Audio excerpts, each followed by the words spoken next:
The YouTube video. Were you guys able to see the YouTube video or no?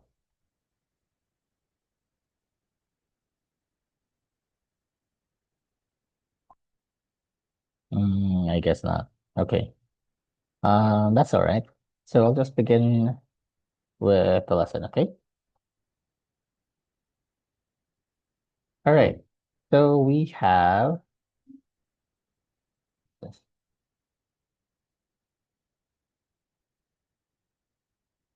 Okay. So we have loops here, repetition statements or loops, um, or basically repeat an action. So there will come a time where you want a specific part of your program that you want to be executed either a certain number of times or you want it to continue until a condition is not met, and then it will, shall we say, exit out of the loop.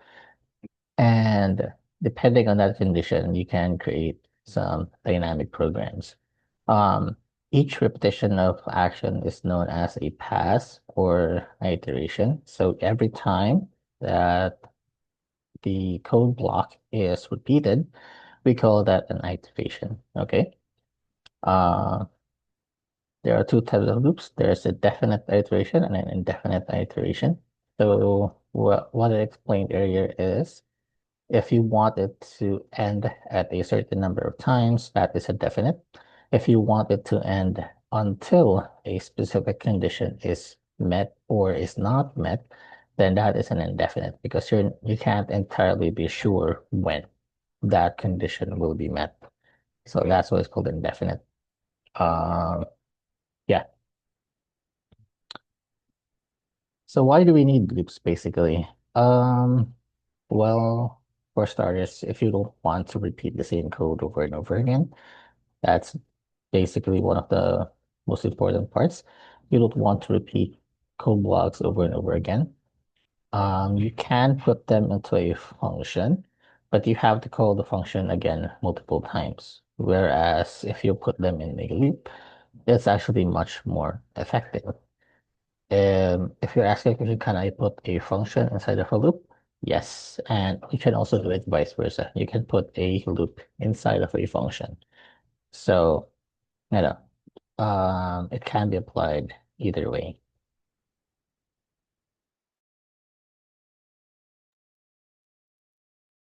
Okay, so we'll start with the most simplest kind of loop. It's actually called the for loop. This kind of loop also exists in other programming languages like JavaScript, C++. So if you understand this one, um, even though you don't know the language, you can somewhat understand what it's doing. So in the example here, we can see it starts with a for, and then each pass, and then in range. So we'll discuss that one by one. But basically, this is the syntax here. So you start with the for. Next is the variable that will take in each individual um, value from this one. So we call this one an iterable, and it takes each value that it gives. The keyword here is in, so this is a necessary keyword. The range here is actually a function. So the entire thing here must be an iterable. So that's what we want. And you will have to end it with a colon. After that, you'll add some uh, tabs, right? In order to indicate grouping that the next following lines of code belongs to the for loop, right? So Python is actually very strict when it comes to the number of spaces or the spacing that you give to the lines because it actually indicates grouping. So the easiest way to do that is using the tab key on your keyboard rather than the space bar. All right. The first line of code is sometimes called the header. So it's this one. And then the rest of the code here is the body. All right. Must be indented and aligned in the same column. So as you can see here, statement one, statement L up to N. This is the entire loop body, and they are aligned. All right. Here, they're not aligned for the four. Okay, they need to be aligned inside, further in order for Python to recognize that these lines of code belong to the for loop, right?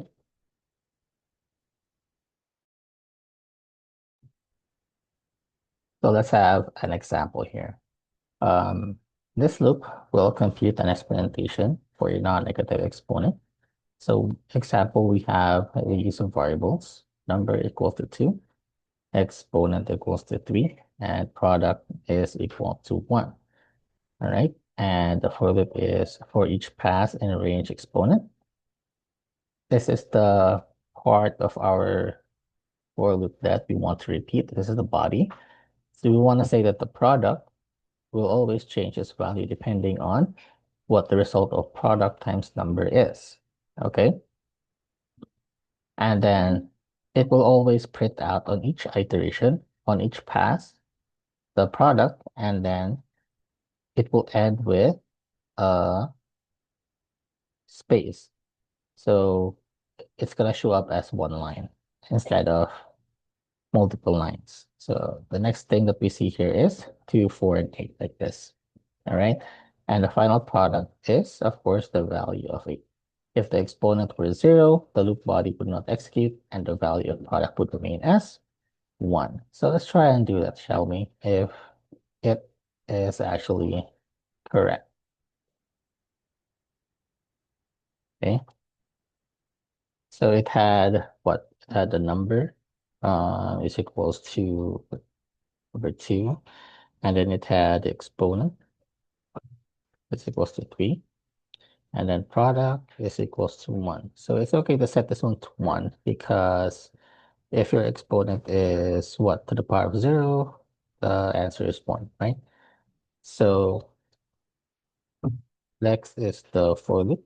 You start with the keyword for, and then the variable that takes in um, each value that the iterator gives.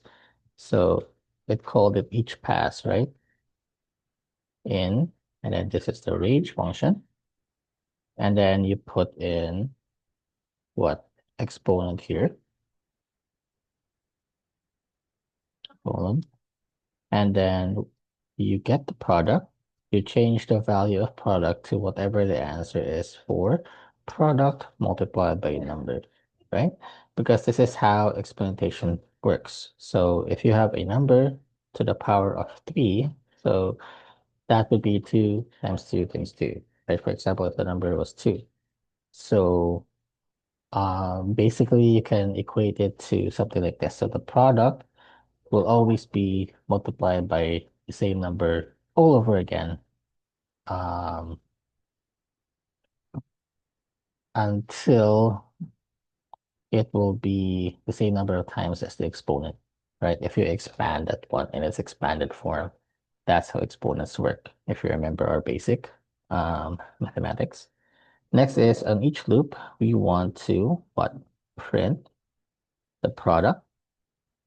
And then we want to end each print statement with a blank or a space, separate the numbers, just so that we can see what's happening on each loop, right? And then finally at the end, it did a simple print to see what the final product is, right?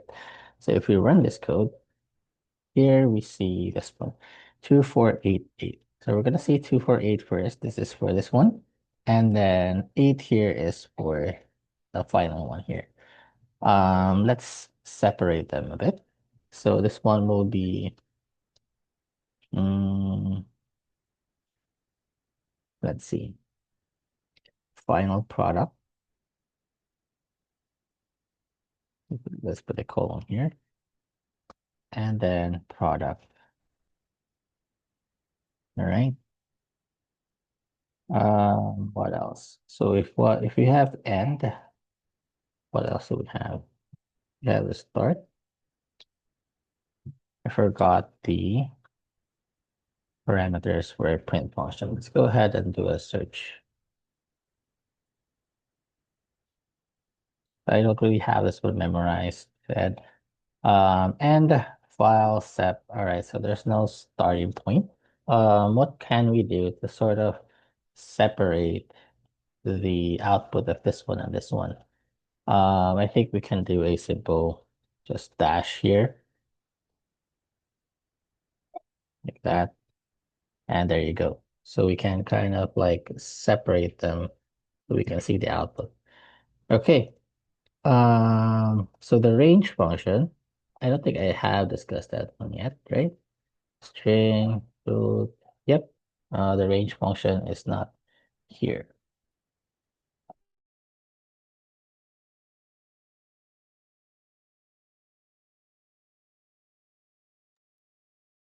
So how does the range function work? So we can't really understand this one without understanding what the range function is, right? The range function is actually just an iterator. So an iterator is something that gives you a number based on how many things it will generate, right? It's really useful for things like creating random numbers, or if you want a certain range of numbers in certain number of steps. Okay, so let's just go back to that one. Let's start with range, right? So range, if I remember correctly, has three parameters. So the syntax looks something like this, range, and then it has the start parameter, it has the stop parameter, and it has the step parameter, if I remember. So we'll test this out, right? If we're wrong, we can just go ahead and search it. Right. So the default one was the start. So if you have a number, right? If you just put a regular number there, like 5, what will it give you? 0 to 5. Okay. Mm,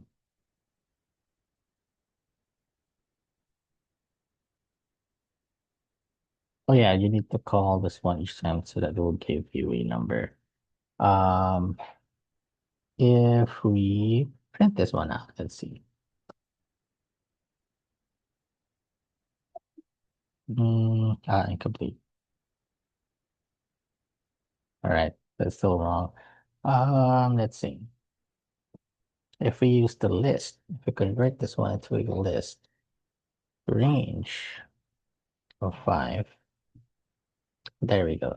Okay, so from what you can see here, we input 5, right? But it will give out 5 numbers. So that's the kind of trick that we can do here. If there's only one number, that means the default values of start and step is what? The default value of start is 0. The default value of step is 1. Now you can kind of guess what we're kind of doing here, right? So this is how the range function works. Um, since we did not state the start and stop step, it will start at 0. That's what we see here. Next is every time that the function is called, it will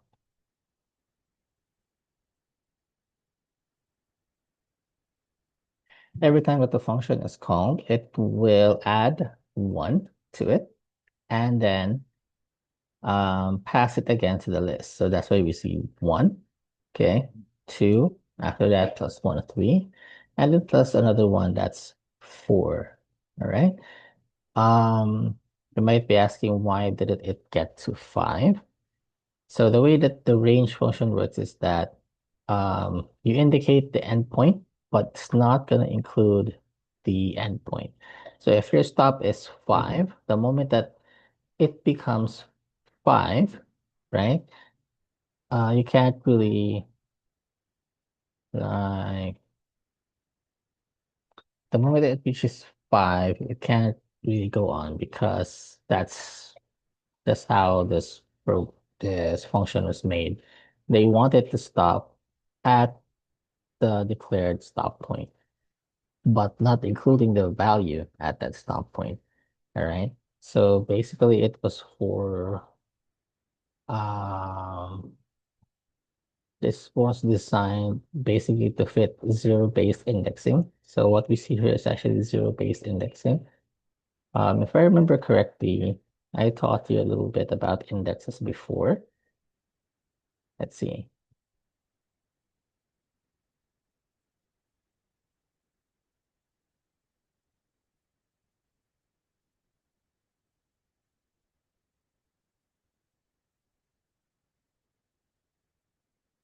It's not really here. But never mind.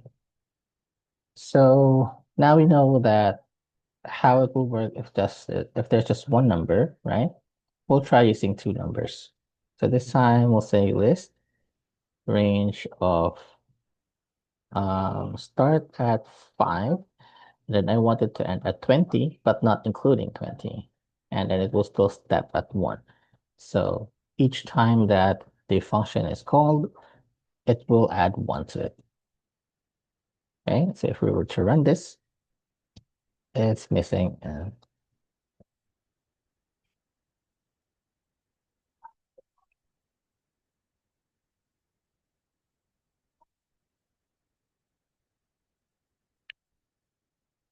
unexpected indent. Ah, yes, okay. I forgot to edit that one. All right, now you can see that it will start at 5. It will end at 20, but not including 20. See? And it will always increase by 1 from from here up until here. Okay, it will always increase by 1. So that's the second example. For the third one is all three parameters are included. So if you say list and then range, it's 5, then 20, and then 5. What do you think will happen? So the output will become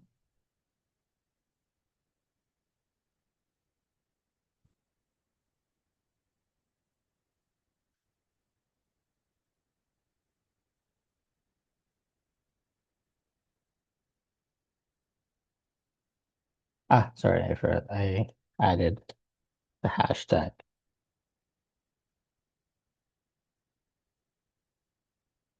Okay, so now it will start at 5, ends in 10, and then ends in 15. Game ends in 15. So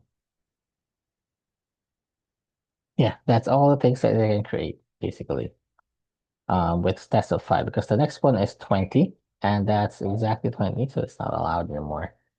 That's the reason. Okay. You might be asking, sir, why do we need to put it inside of a list? So the list is actually good because it captures each value that the range gives out, right? And it will put it into a list. So that's our new data type here, list. So I'm going to put it here.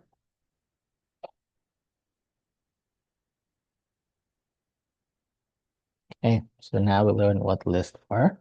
We've also learned what range is. Okay, any questions so far with range?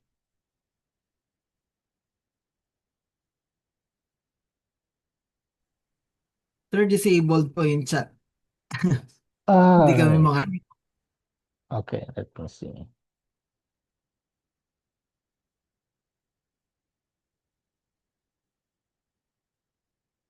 How about now? Can you try it now?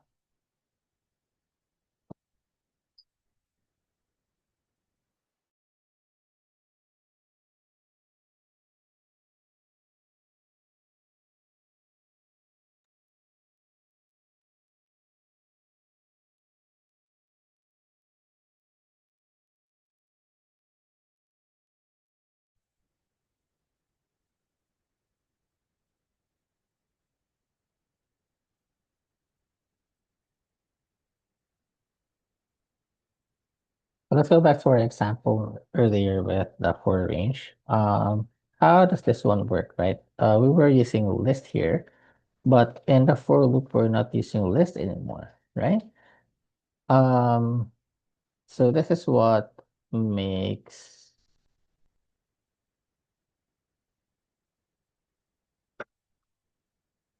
let's see, this is what will make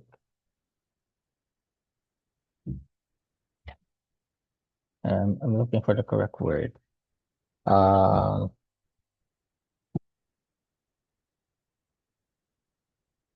I had it earlier. But anyway, what's really going on is that at this point in the for loop, the range keeps on giving out numbers. All right, these are the numbers that you saw earlier in the output, but they are portrayed as list. So if you see something like this, separated by commas with an open and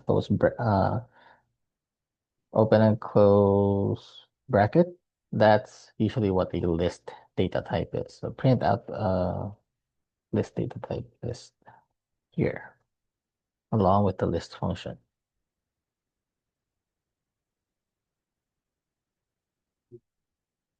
Okay. So a list for now basically is just like where you can store things. They can be of any type, unlike with other languages where you have to be very specific about it. But in this case, it needs to satisfy something. All right. So what does the range do in the for loop? So it will give out each number. For example, we'll use range of 5. So if you remember, range of 5 will give out an output of 0 to 4, right? So at the first loop, 0 is passed to each pass, all right? Now, each pass is equals to 0. So after that, it will go to the next condition or the next line. So these two lines are under for loop because of the tab key, see? So you're going to press the tab key to indicate grouping like this. See, if ever they are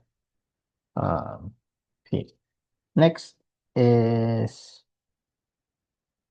supposed to be, it's really up to us if we want to use the variable that's being passed to us.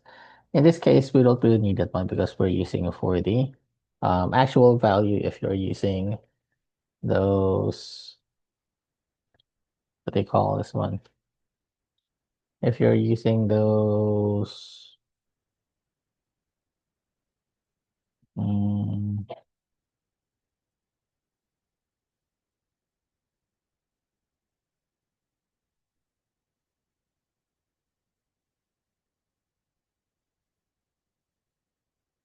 forgot the word again, but um, basically, if you were to print out each pass here, if you just want to see what the value of each pass is, right? Let's print it out. So it should be the third number, right? If we run this code, each pass.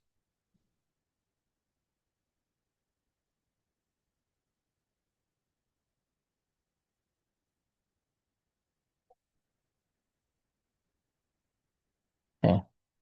So this is the value of each pass. It's 0, 1, and 2. See, they are divided into groups of 2 because we are printing things twice. One for the product and one for the each pass. Now, from what you can see here, so the second one is the product. So the value the variable each pass. So you can see it's 0, 1, and 2, right? These are the numbers that came from range, all right? 2, 4, and 8, these are the products on each loop. So you can see at the beginning, range is equal to 0, and then product is still equal to 2, right? Because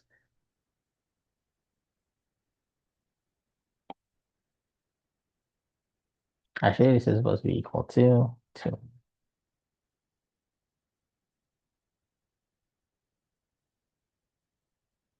Mm, yeah, so the math is still correct. Because on the next loop, right? What you will get is the current value of product 2. Because if we made this one to 0, then it will not add up. That's why we have to make it into 1. Again, um product times the regular number will be equal to 4. This is our number here. And then on the final pass, it will be product, which is currently 4 times 2. That's why we see 8 here in the output. Um,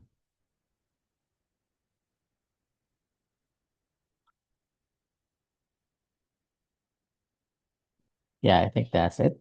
So if you just want to compare the final result, right? The final result is 8. We have number and exponent. So right now we have actually a shortcut for this one, and it's actually this. So it's 2 to the power of 3, right? So if you were to use power, just put 2 asterisk sign, and that's a symbol for power actually in Python.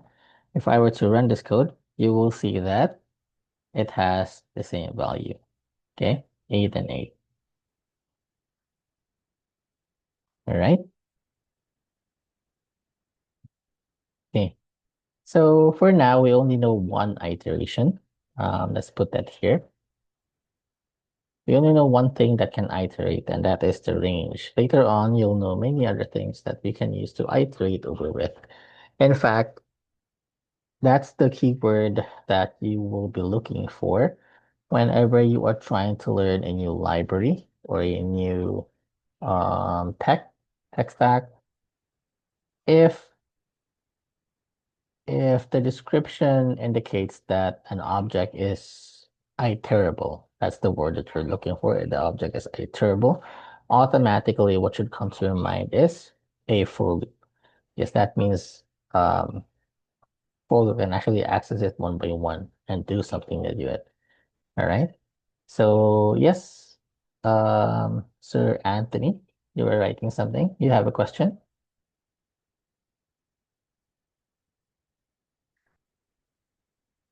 I saw you, yeah, using the what they call this one, the annotate.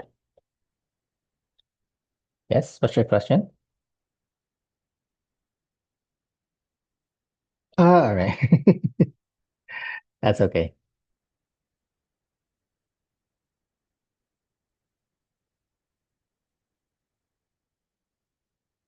All right, so let's have one more example. Let's see, what can we do? Let's try and expand this one. So let's try using the variable each pass. So we have product here, right? Then maybe we can try getting the sum, sum total, right? And then we'll start with sum is equals to 0, sum total, I mean. Sum total is equals to 0, right? So let's say that um, you want to add all the numbers together in this program. So instead of um,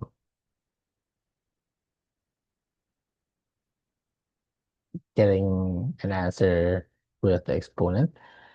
So if you were to say sum total, so obviously we have to use sum total as well because we want the product to be added by something new.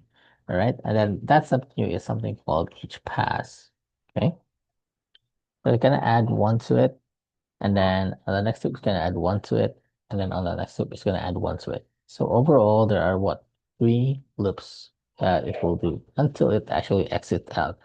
So when it exits, it finishes first the entire for loop, and when it's done, it will exit out of the loop and then go to the next line. Okay, so that's how loops work. It was actually kind of the same with um like what we have on PC, the games that we have there, where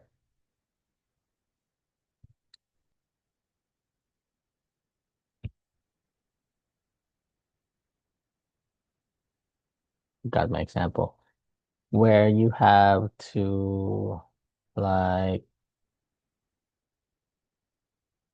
okay, maybe just a simple application where you need to add something.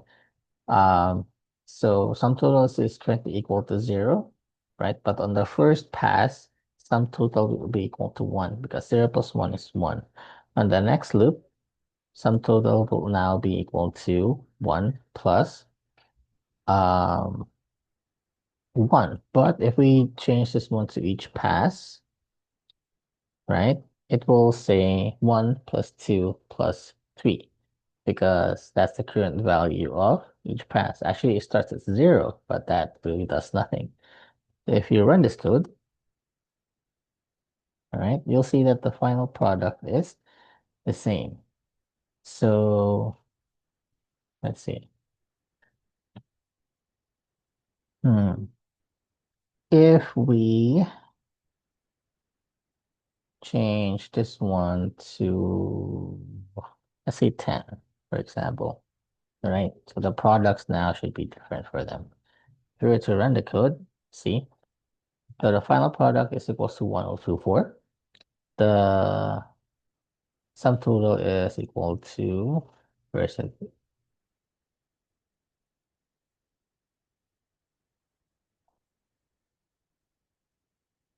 All right. Let's see. For loop, list, range.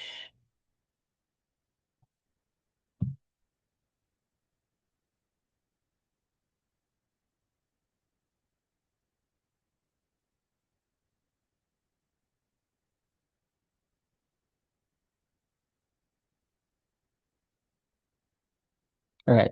So no questions? Everything's understood? Okay. So for now, we're not gonna discuss each part of the PowerPoint. Mainly, I want to finish the whole thing first, and then if we have time, we'll go back to the parts that we did not discuss. That way, you guys can still finish all the exercises, and then we'll just have to discuss the remaining parts when we still have time. Because usually, if I were to take this one and discuss everything, we can end the session without actually any exercises. So that's not really good. So I want us to focus more on exercises. You might be confused with some parts where I will skip pages. Anyway, this PowerPoint was designed to be for self-learning. So in case that we don't have enough time, you guys can still review it on your own. So we made it in that way. All right. Um, Count controlled loops. So basically here, it's the same as our for loop earlier. So we have product equals to one for count and a range. So count, our product is equal to product times count plus one. And it will just show the product in the output. So product times count, it's using the count variable here, plus one. So it's adding one more. So if we start at one, and then that will be equal to 2. So that's 2. After that, on the second iteration, product becomes 2, and then 2 plus 1, that's 3. So it becomes 6, right? And if you keep adding them together, I'm sure it will eventually reach up to this one, 24. Okay. The next part is for just limit bounds. Basically, if you just want to like limit a certain object to a certain location, you can use this one, a specific um, explicit lower bound. So in here, these are the bounds that we have, the start and the stop. All right. So you want to count the, you want to count product and then product as opposed to product times count. So the answer is still 24. See, no matter which option you choose, the answer is still the same. Okay.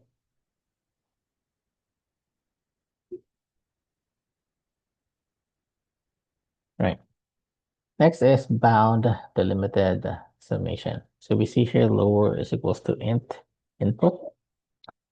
We're using the int input here to get us a lower bound of 1 and then to get us an upper bound of 10, right? So in this case, our program is more dynamic because we can just change whatever value we want when it's asking a question, right? So for in range, lower is equals to 1 plus upper is equal to 5.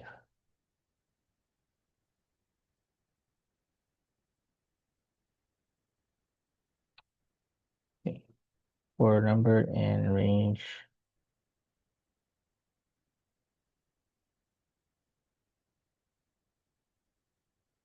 Yeah. So lower bound is 1, upper is 2.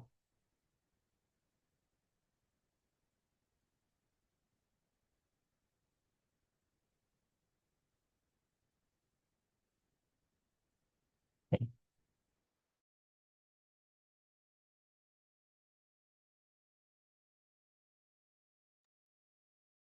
All right. Let's proceed to the next one. Augmented assignment. So there's nothing really much to this one. Basically, it just shows you that this one is equivalent to this one, right? So if we have a plus equals to 3, it's equivalent to a is equals to a plus 3, right? So whatever operator you use, it's actually applicable to that one, right? It doesn't have to be letter A. This is your variable name, okay? You might be asking why this was ever invented, because this one is easier to read, right? Basically, this is actually much more inefficient in terms of memory in your device, because the way that this works is you're getting the value of A, right? But you're currently assigning something to A. So how does Python tell our device that you need to hold this value first somewhere, all right? So it will create another temporary space somewhere in your RAM and store the value of A there temporarily. It adds the value of 3, okay? And then it adds the value of 3. So after that, only then it will be assigned back to A here. The difference with A plus equals to 3 is what it tells the device is that where is A located? So it's going to put it's here. All right, I want you to add 3 directly to that location. So there's no step anymore that it has to create a temporary variable to hold the value, because you're basically overwriting A with this one. This one, you're not overwriting anything. You are adding 3 directly to where variable A is located. So right now our devices are what? We have 16 gigs, we have 64 gigs if you went to PCs. Even cell phones now have large sizes, right, in terms of RAM. So it's actually very negligible, but the difference is still there, that we can feel it when using apps that require um, some heavy duty lifting, right? So um, the difference between them, right? It's gradually becoming smaller and smaller as technology is being developed. So there might come a point in time where this separating this one from this one is not anymore necessary, because it will just achieve the same thing. But what I do like about this one is that it's easier to read compared to this one, especially for beginners. This is easier to read. So it's up to you guys which one you want to use. It's perfectly fine. Um, as long as we're able to get the output that's correct. Okay. Loops off by one error. So this is the one that I told you earlier, the reason why the range was made that way, because um, indexes always start at 0. So in your mind, you might be thinking, I want it to repeat um, 4 times, but usually you forget that it's actually starting at 0. Okay, so if you remember that it's starting at 0, then you might be thinking that it should be 5 because there's an extra number there, but it's not. So this is a way of avoiding that kind of error. So it's gonna be consistent with zero-based indexing, which is everywhere really, in any kind of language. It will always start at 0. Those arrays, those lists, what's code based here in Python is called arrays and others. So yeah, they decided to give it a different name. All right. So from the sample here, it says loop actually counts from 1 to 3. So not a syntax error, but rather a um logic error. So I guess the example here wanted to output the values 1 to 4, but again, the primary purpose of the second number is to, like, that's the stop point. Once you reach the number there, it will stop and then um, it will not show you the result for that um, part of the code. All right.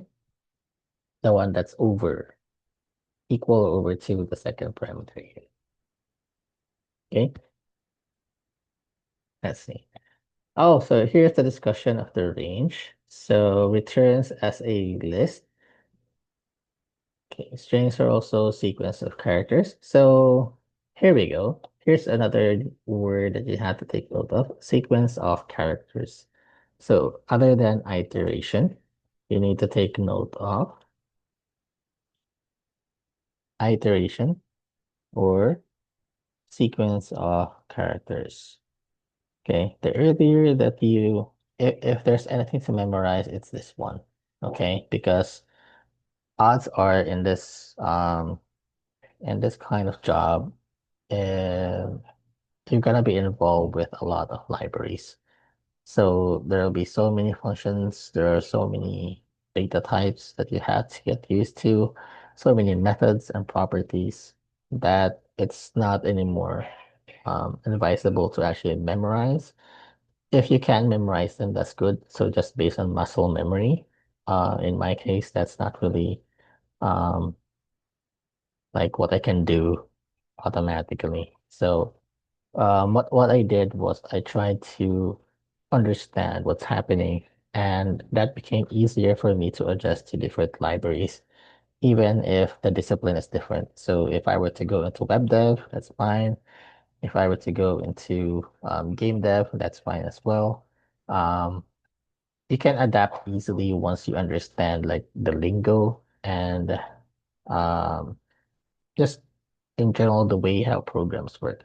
So the moment that you see these words, right, these keywords, you can immediately apply the loops to those things. Okay, whatever kind of loop that you have, you can apply it there. So since we saw that here, right, strings are also sequence of characters. So if you were to like this one here, it is an example actually. So for a character in hi there, it will print out each character one by one. Okay. So if we try that one out here as well, um, let's see, 4x in Daniel, sorry, and I were to print out the value of x, this is what will happen. See, and it's like the letter L, Daniel, all right? Um, so basically it's asking, this is what I told you earlier about the range. Like it's just gonna give you the numbers based on what you give as arguments to the parameters, right? So we have your start, stop, and step, and it will generate numbers based on those um, arguments. So, but in reality, this is what's actually happening. So if you have a range of 5, right? If you have range of 5,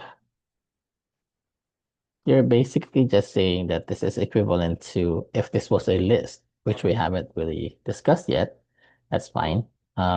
It's on the next PowerPoint. Uh, you're basically saying that this is your list. So 0, 1, come, 1, 2, 3, 4. This is your list. All right. And this is what you're passing here.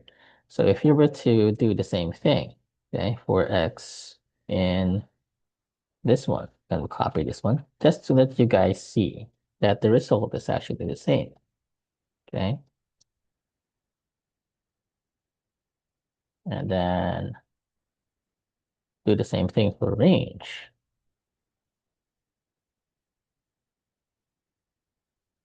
Fine.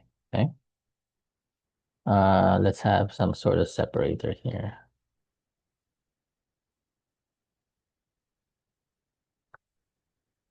Right. Okay. Right. So,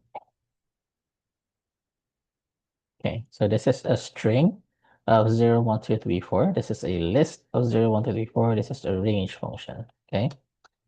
And as you can see, the results are all the same. Okay.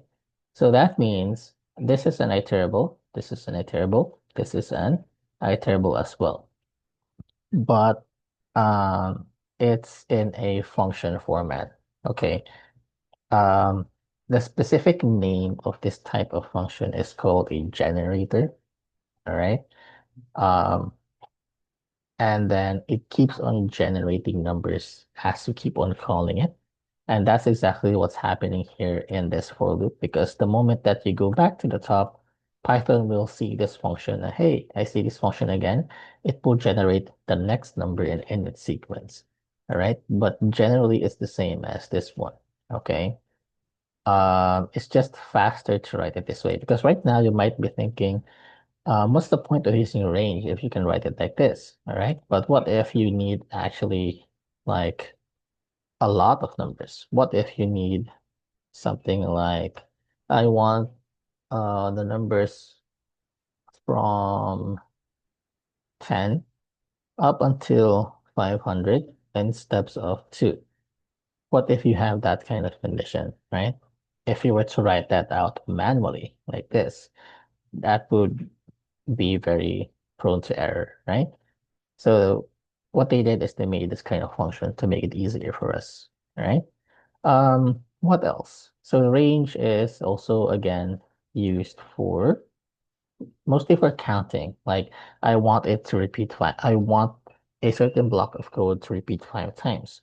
So you say range 5, automatically it will repeat 5 times, right? That's the very common way of using range. Okay, right.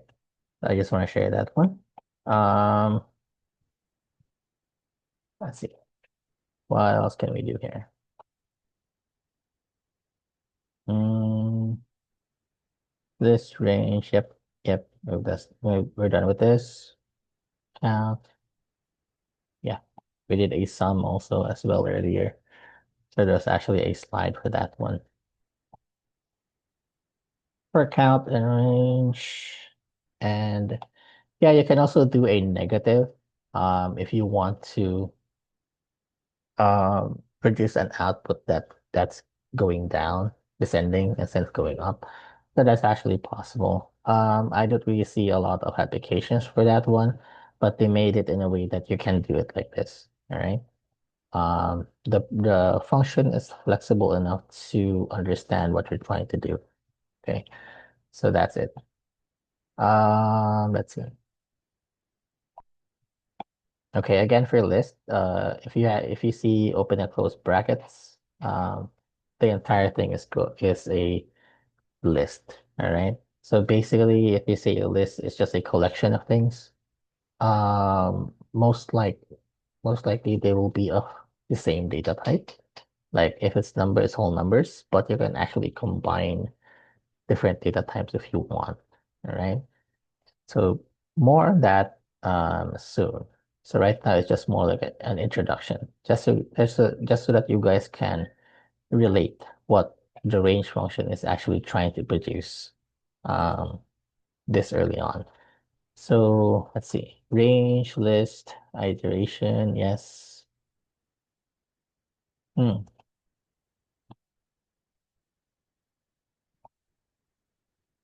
All right. Okay. Let's have an exercise. Let's see if you guys understood what we just discussed.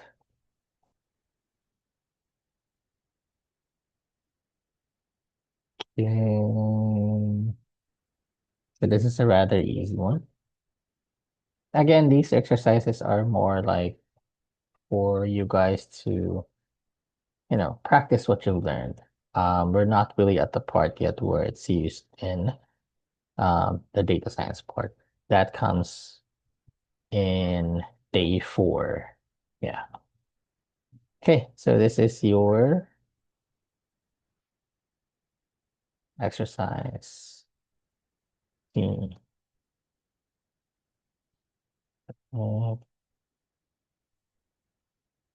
Okay, so the sum of even numbers. So I want you guys to write a program that calculates the sum of all even numbers from number 1 to a user's specified upper limit, inclusive. That means I want the upper limit to be included in the total, okay? Whatever the upper limit is.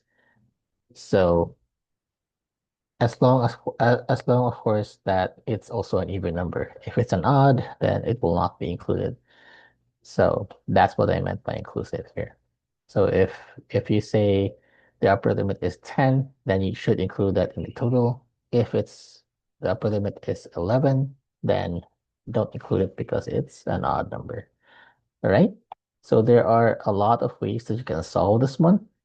Um, yeah, show me your solutions to this.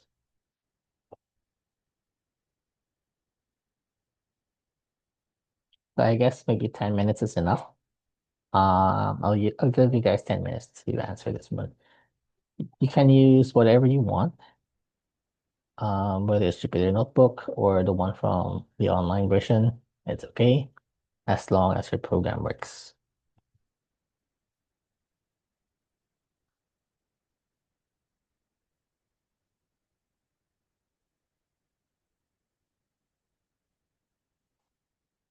If you guys have an answer, by the way, just let me know.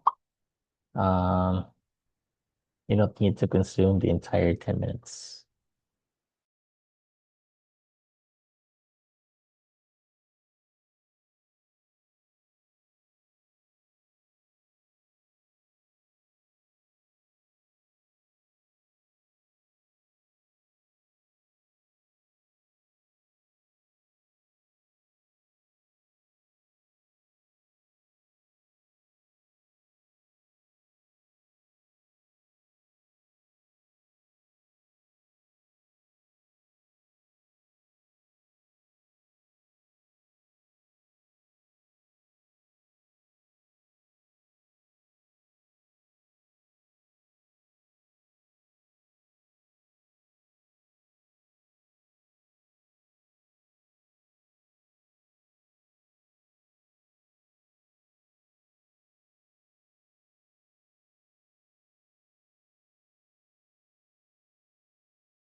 All right, so we have an answer from Anthony. All right, so let's see. Can you share your screen, Anthony?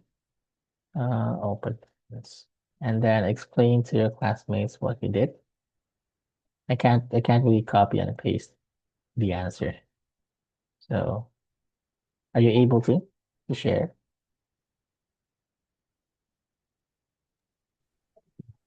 I sent a request po. Okay.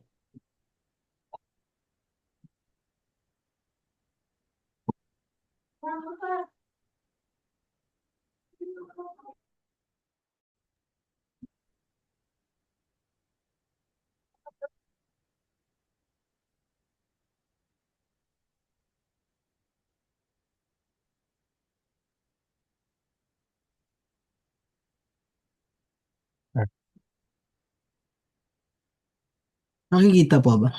Yes, we can see your screen.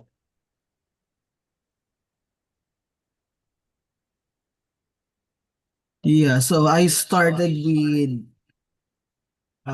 assigning whatever the user inputs using the variable upper limit. So I assigned that to the variable upper limit, and then I initiated even underscore sum to 0,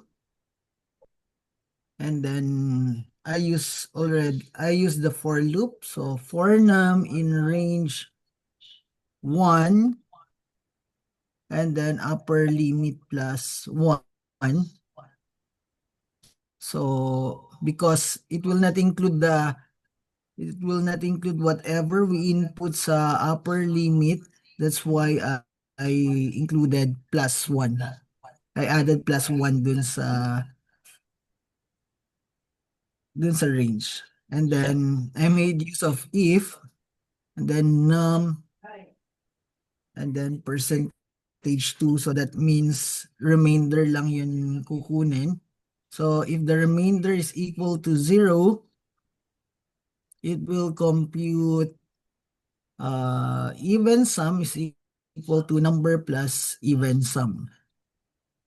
And so when we when it's done doing yung loop, it will print the sum of even numbers from 1 to, so meaning yung upper limit is, and then ilalabas niya yung output ng even sum. That will be all. Thank you. Okay. Can you try out running the program, sir? But the upper limit is 9. So the output should still be the same. Nice. Yeah. So try Yes. running the That's program with, yeah, okay. So input 9, the answer. Okay. All right. So it works. All right. Good job, sir. So for you guys that are watching, what Anthony did is the part where it says num modulo 2, that's the modulo operator, it actually gives out the remainder. So if you were to like, if we have an example for, yeah, wait. 5 divided by 4, for example. So if you were to divide that one, you would have a remainder of 1, right? So that's exactly how modulo works.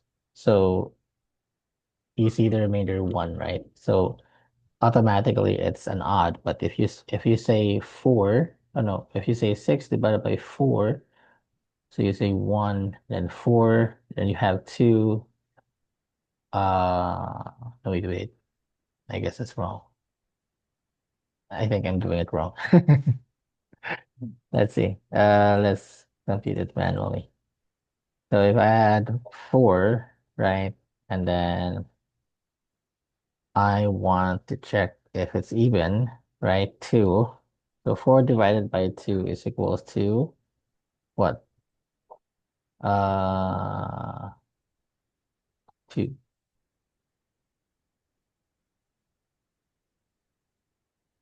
Sir, sorry, are you Yeah, I forgot. sharing your screen? Sorry. Sorry. I forgot to share my screen. Where is it? Mm, this one. Yeah, it's this one. Okay. So it's if it's 4 divided by 2 and then 5 divided by 2. Okay. So usually when you say 4 divided by 2, you would if you were to write this out, you would put 2 at the top, right? And then what would happen is that it will produce the number 4, and then there'll be a remainder of 0. So 2 remainder is 0, right?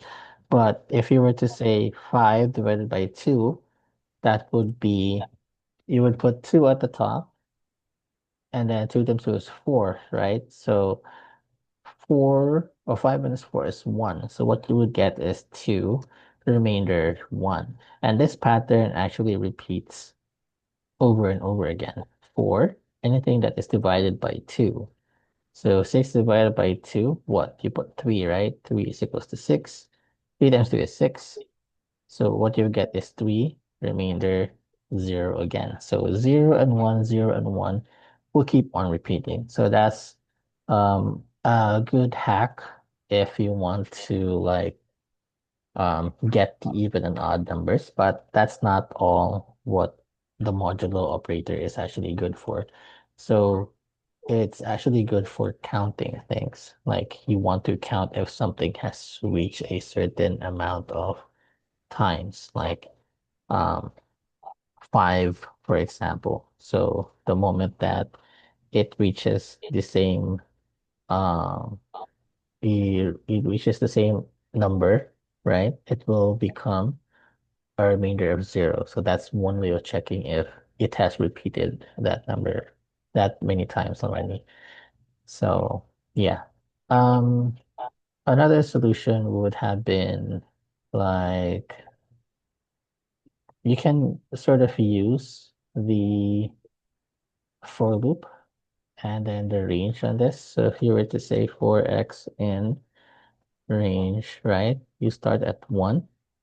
You have an upper limit of plus 1. So that's actually correct. Upper plus 1. And then you would always add 1 because if the upper limit is an even number and it has to be included, then you need to add 1 to it.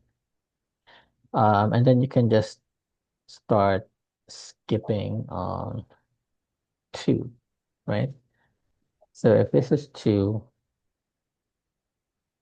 mm, from 1, the user specified number. So when you think about it, it doesn't matter where the starting point is because the number, wait, if we say 1, from 1 to a user specified number, we could have just used something like this, right? So we could have just ignored the condition that it says 1. If we wanted to, the output should still be the same. And then in skips of 2, right? And then what you would do is get the sum plus equal to x, whatever x is. So we'll just declare here sum is equals to 0, and then we'll declare upper is equals to 8. Let's just take Anthony's example earlier. So the answer should still be the same. That's 20. Print sum. There we go. So the answer is still the same.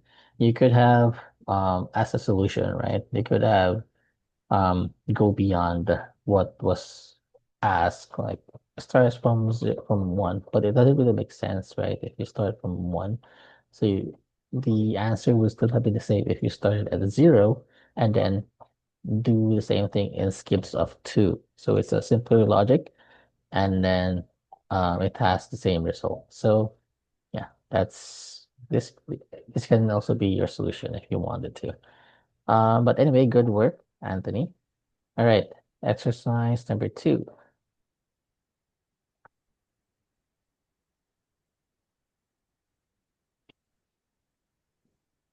Mm, so move up.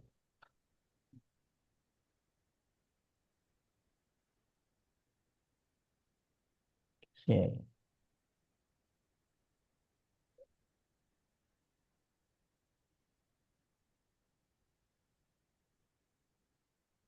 All right.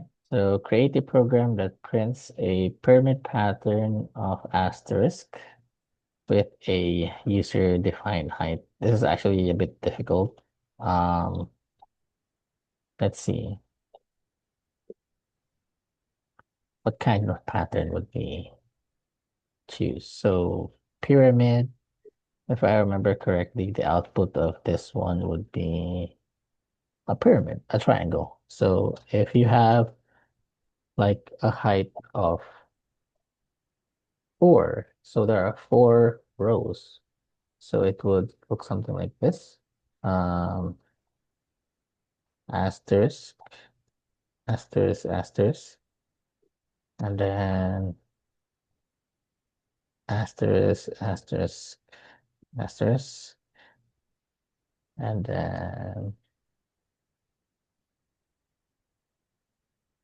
like that, something like that. So you need to um, create the logic that is needed to actually print this one out. So yeah, this is a bit difficult. Um, if you guys want, you can use Google for this. Um, if you find it difficult, yes. And then what you find may be in a different language. So try to convert that one into Python. If you find something in Python, then that's good. But it might be of a different output. So the triangle needs to be something like this. The pattern that I want needs to be something like this. Okay, so your timer starts now. So we're gonna choose someone else um, in this exercise. So Sir Anthony's done. Um, let's have someone else present to give the others a chance as well. Okay. All right. So it's 2:29. We'll end at 2:39.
Okay. Does anyone have an answer?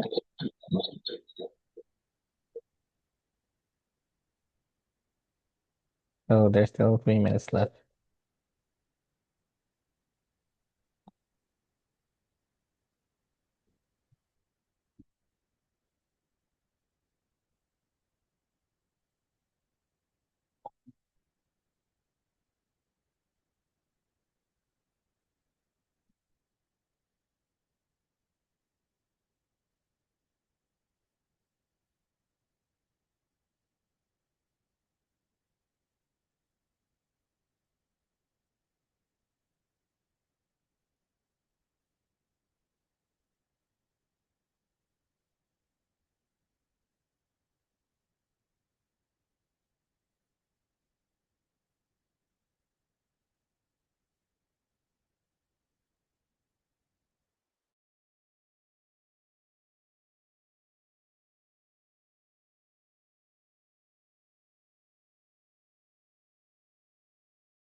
All right.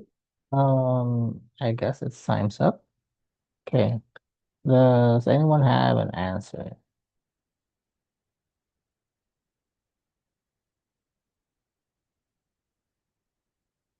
Or maybe at least part of an answer? So maybe you've generated 1 or 2 rows and then you're stuck. That's okay. At least show me what you did. Okay, no one wants to volunteer. So I'll be calling some names, right? I want to hear with Catherine. Hi, sir. Actually, I googled it, That's okay.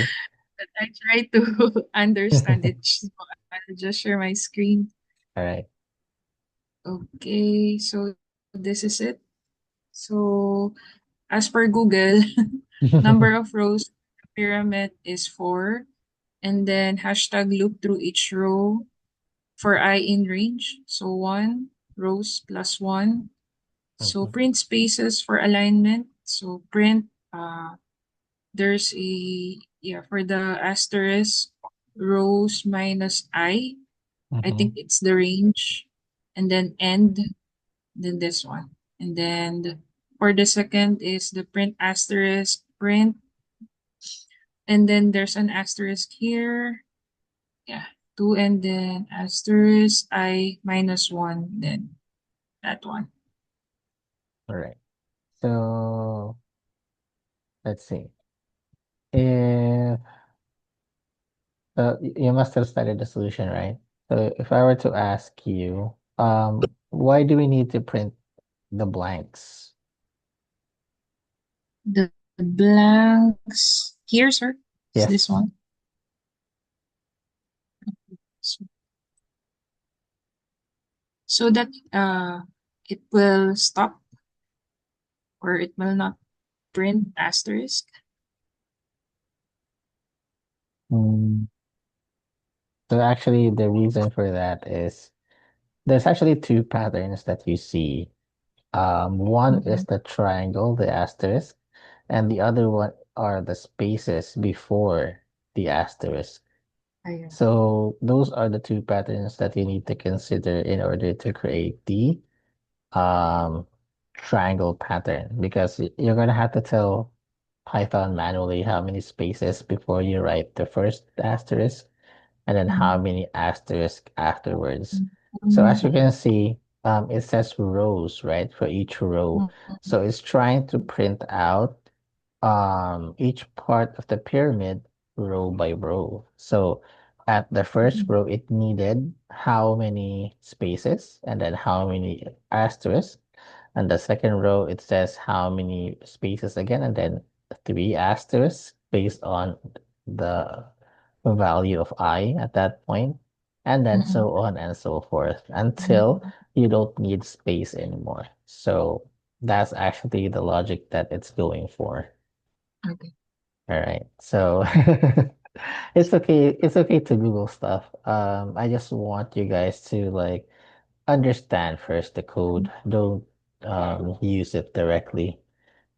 There's actually a trend like that where, if you just copy and paste code, you might be copying code that will, I don't know, maybe send your private data to somewhere. So just be careful with that one. There's a lot of risk.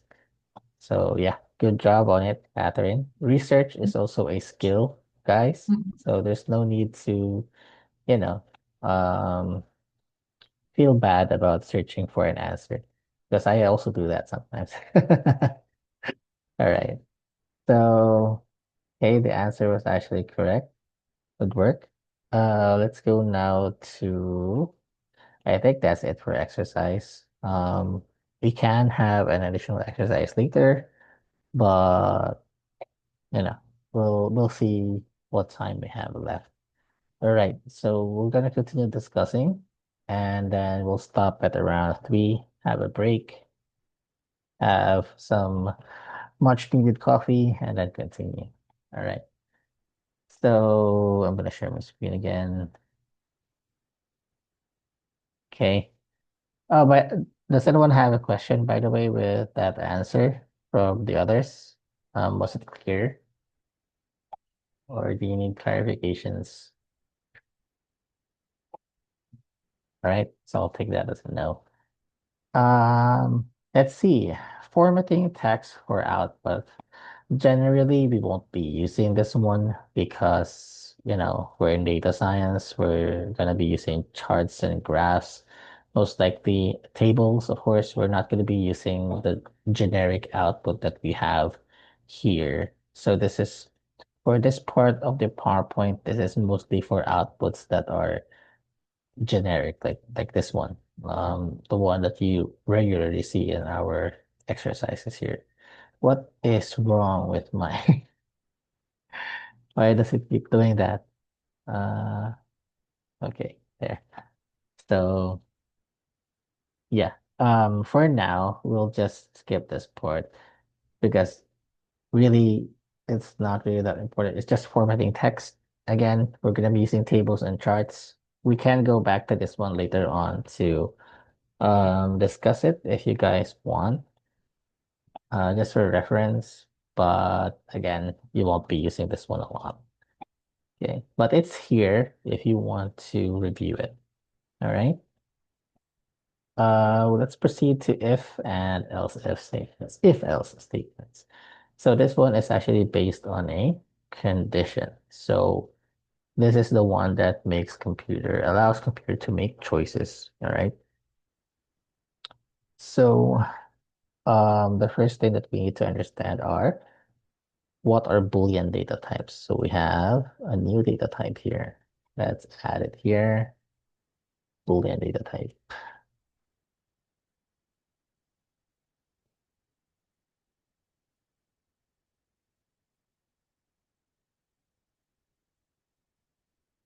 All right. So we have it consists only of two values. This will either true or false. Typically either this one in this exact format, capital T and capital F. So these are the different comparison operators, four of which I know you guys are already familiar with. So we have the less than, greater than, less than equal to, greater than equal to. These two maybe isn't that common to you guys. If you've had statistics class in high school, then you must have encountered this one. So not equals and then equal equal. Or maybe what subject was that? Um I don't know, I forgot the name of the subject, but the one that deals with fallacies, those kinds of stuff. Um, you can see these operators there as well. Okay, but based on what we know, there can only be two answers with these kinds of operators, right? Either it's going to be true or false. So if I were to ask you, is 5 greater than 6? Then the answer is false. You can also treat 0 and 1 as true and false. So that is sometimes used in some data sets that we have. Okay. Anyway, yeah, these are the comparison operators that we will use for um, conditions. All right. So here's one of an example of an if statement. So first is the syntax. We start with the word if followed by the condition. Okay. Um, Whatever that condition is. All right. So in those conditions, you can even add in expressions if you want. That's perfectly valid. You can add expressions first because they will be evaluated first by Python before going to the comparison operators. So there's actually a hierarchy of that one, which which part will Python consider first when it's trying to solve something. Generally, they made it in a way that what we know from high school is directly applied here. So you don't have to actually like learn some new um, way of representing an expression. You can just do that directly here and it will work. Okay.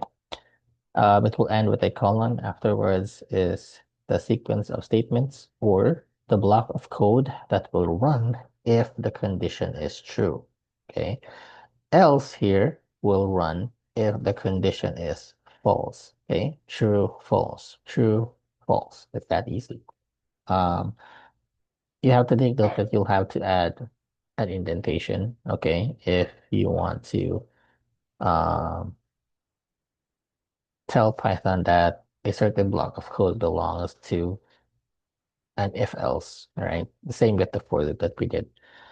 Let's analyze the code here that we have. So import and math, just disregard this one for now. We'll discuss that one soon. But basically, we're using some functions from this library, okay?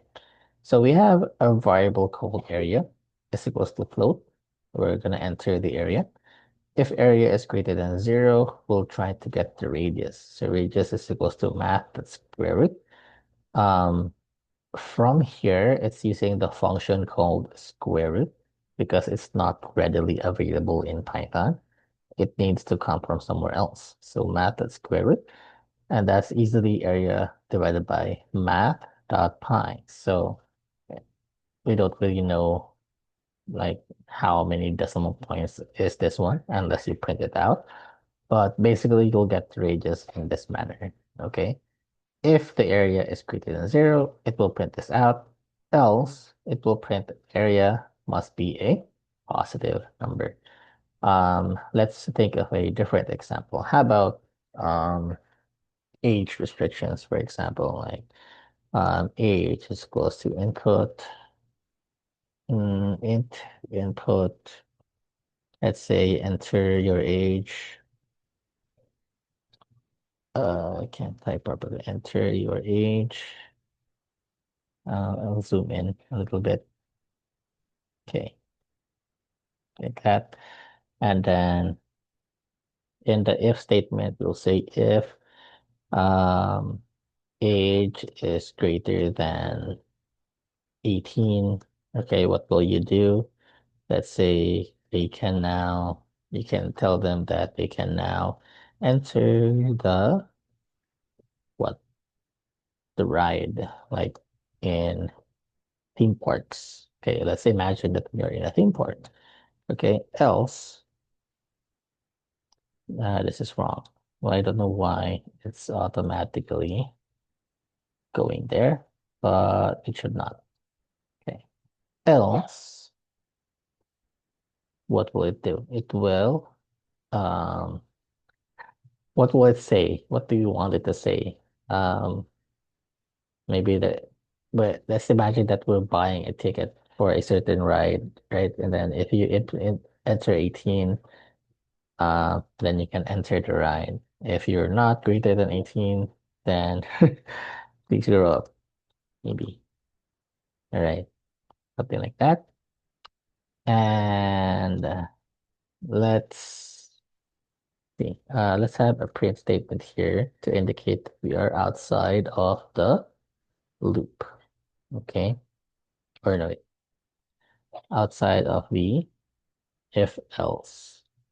So I forgot this one, but for loops, it has to finish the entire loop, all right, before it goes to the next line of code. Okay, so if ever you created a code that will loop infinitely, okay, what will happen is that your memory will get filled up. It's gonna use up all your memory and then eventually crash your device. Um, Current devices in um this decade is actually quite good. It has protection to these kinds of things. Usually in a certain percentage of repetitions, it will automatically stop that process and then kills it to prevent damage to your device. Um, what you should be careful of is when you're like in a server, you're working in a server. There are servers now that works by how many times a function was used. So if you have a function, each time that the function is ran, it will be equivalent to a certain number of dollars. Okay, there are some servers that work like that. So imagine if you have a function inside of a for loop that is repeated infinitely, it doesn't end, it will suddenly accumulate a lot of money. Okay, this has happened in real life. This has happened many times actually. Some actually needed to pay up, some were forgiven. But you guys just need to be careful when you're trying to code the loops. Make sure that it will exit at some point. Okay. All right. So if I were to run this code, was never closed where int, right, I forgot. Okay. Enter my age. So if I enter 20, it will say enter the right. And then take a look. It will, after this one, it will go directly here. Okay. Because this entire thing is the if else block. All right. So if this is true, it ran this code, it will skip this one entirely and go directly here. Okay.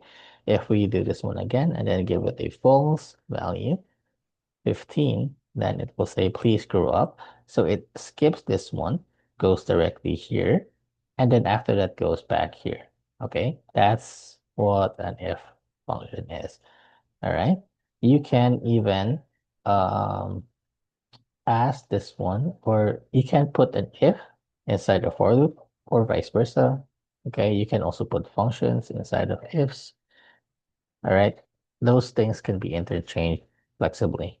Okay. You don't have to restrict yourself to like, it just has to be an if statement. No, nothing else will have to be combined with it. No, that's not how it works. All right. So it's perfectly fine to mix them up. Okay. So that's basically how an if else function works. Sometimes it's just you can make this difficult by having a more complex condition or a more complex block of code. Like you can have another for loop inside here. You can say if age is greater than 18, you can have a for loop here where it will print out until the number 18 if you want. Something like this. Print X, right? And it's run it like this. So if it's true, it will print out that one and then outside of the if else. So see, it has to finish this for loop first before printing out here, this part of the code print outside of the if else. Okay, you can even add more if conditions here, like if x, let's try the even number thing again. If x modulo 2 is equals to 0, so at this point we're using equal to, right? In fact, we saw this one earlier from Anthony. He was using an if condition earlier. Um, I forgot that we haven't actually discussed that one. So um if it's an even number, we can say that we can print something like x, wait, x is an even number. Okay, so if we do that again, right? No, wait, 19. Um, let's try age here, age. All right, and then okay, so if something like this happened, you're running something and then you change your code. What you can do is, let's see, there's no stop button here in mine. I don't know with you guys, but I'm just gonna restart the kernel.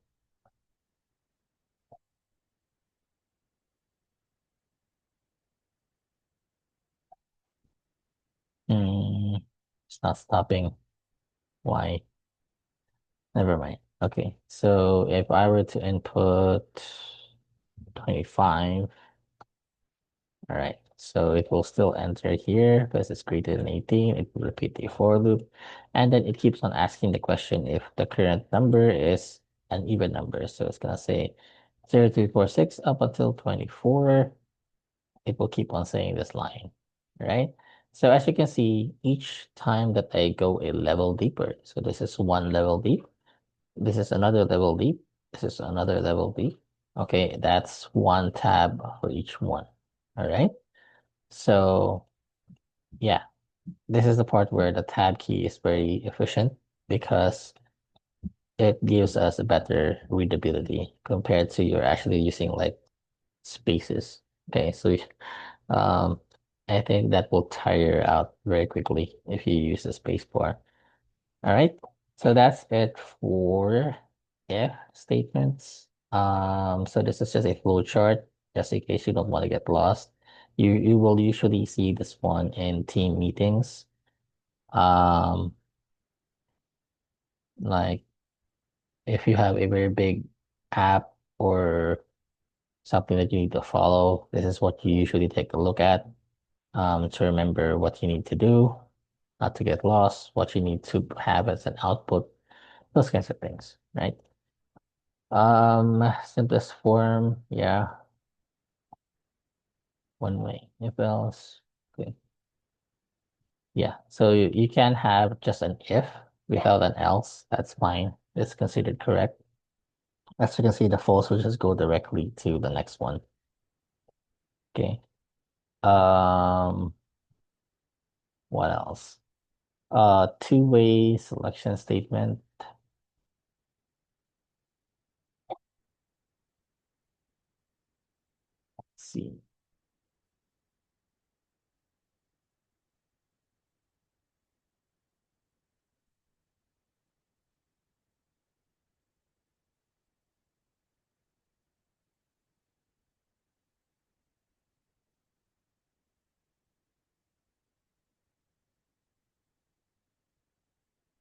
Not here.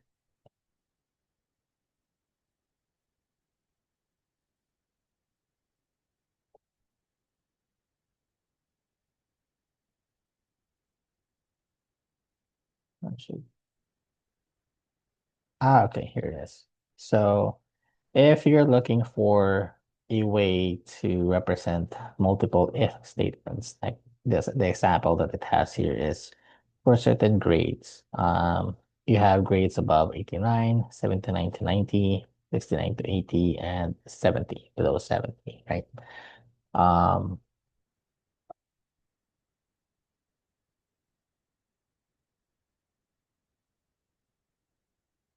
Here we go. So you're gonna enter the grade right? And save it to the number variable. And you're gonna check if it's greater than 89, it's letter A, greater than 79, letter B. So as you can see, we're using something different here, right? We're using the keyword elif, all right? So this is just when you want additional conditions in the same if statement, all right? In the same if block, so to speak. Um, so it's not any different question, more like the same question, but a different um, limit, so to speak. So in this case, in this condition, is the number greater than 89? Okay, no. Then is the number greater than 79? So if it was still a no, is the number greater than 69, right? And if it's still a no, if all of these three conditions are wrong, then it will go to the else, right? So basically the else is the catch-all if all the conditions above it are wrong. So just like with an if, all you have to do is just add the letters EL in the beginning, elif. That's short for else if, okay? And then followed by the condition, the second condition that you want, and then um, colon, all right? So the same format as the first one. Um, so the thing that you need to consider with an elif, right? So here, let's say we'll put an elif here. Elif, oh, what's wrong? Uh, let's say we put an elif here, and then we want to check if x is equals to 10, all right? And then we're gonna say um, the person is above um, above 10 years old. Let's just make it simple for example purposes. And then you'll have an else that it will say, mm, what will the else do? If it's not an even and it's not equal to 10, then it will say that x, right, is an odd number. Okay, so what can you tell me is wrong with this code? Can anyone tell me what's wrong? What do you think will happen when I run this code?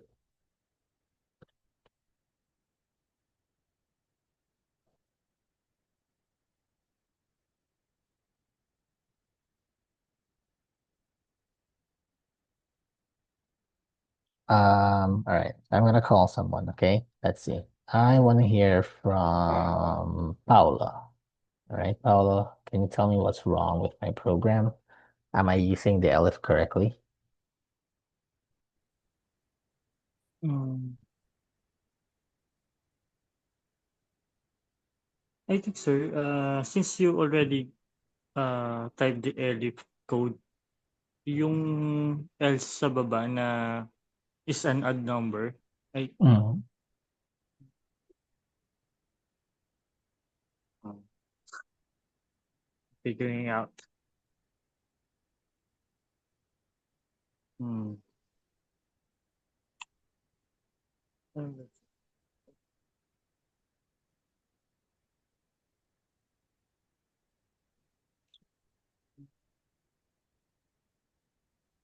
Or okay.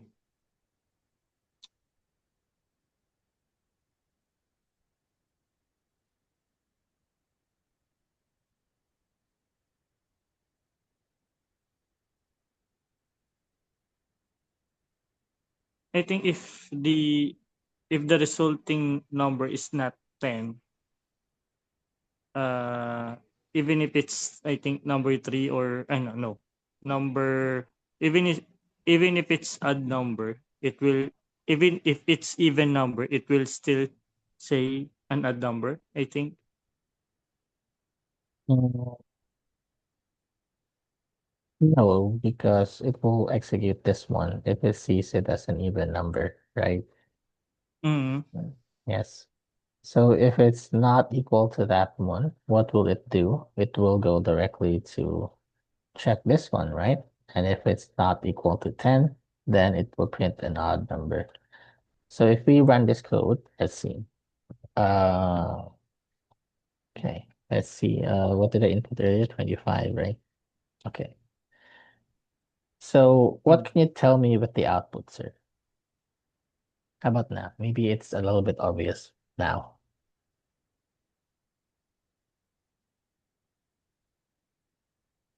But this is something that you have to be careful of whenever you're creating conditions, either if it's for loops or if else. This is something that even veteran programmers make mistake. Mhm. So is there something weird with the output?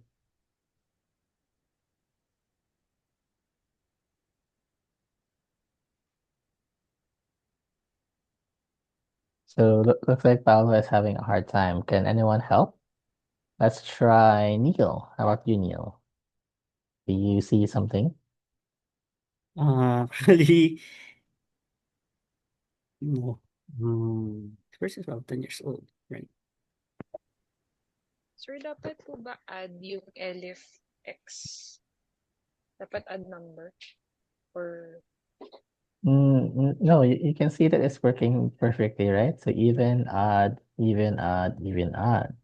So what's the one thing that's not working?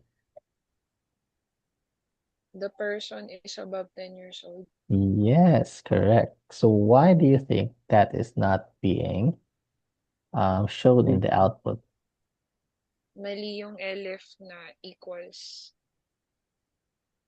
Dapat above siya, greater than 10. Greater than Assumption ko 10. sir, kasi na-meet na po yung condition na above 20 above 18. So na-meet after siya ma-meet, hindi na po siya pupunta sa ELIF. Not sure. Assumption, di po alam.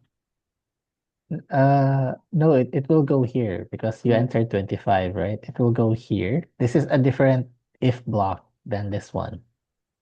So treat this one as something else, this entire thing. So what Catherine said that um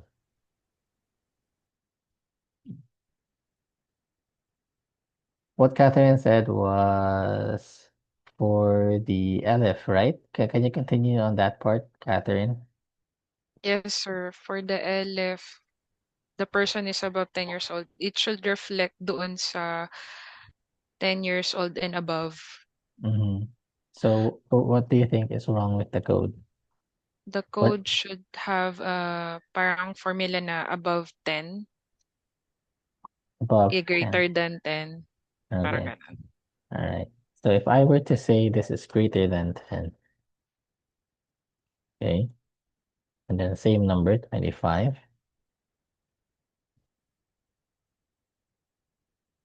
All right. So what is happening now?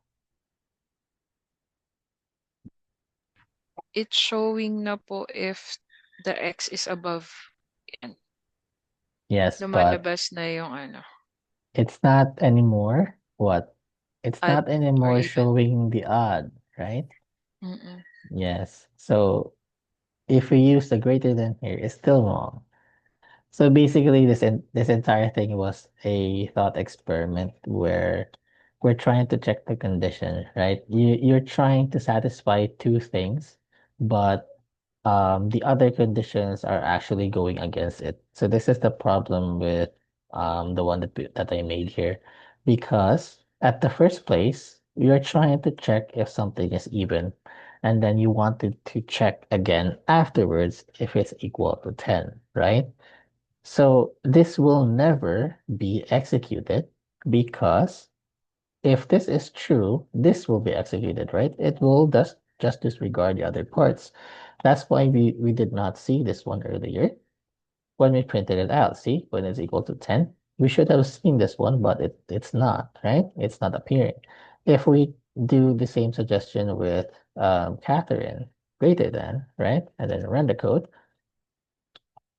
it will work. We can see it, but it keeps on repeating, right? We only want it to repeat once. Or since it's greater than, then it means for odd numbers, it will execute this one instead of this one, right? But it's still correct, but you know,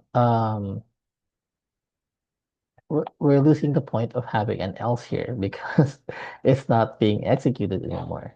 So what's the way that we can fix this one? So the easier way to fix this is since this condition, right, falls under even, what you can do is put this entire thing, right? I'll just cut the print statement.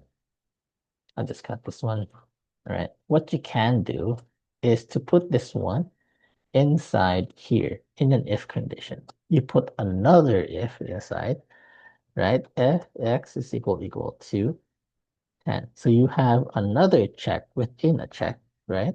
And then this is the part we'll do the print if the person is above 10 years old. So if you were to run this code, the 5, it will only repeat once at that specific number.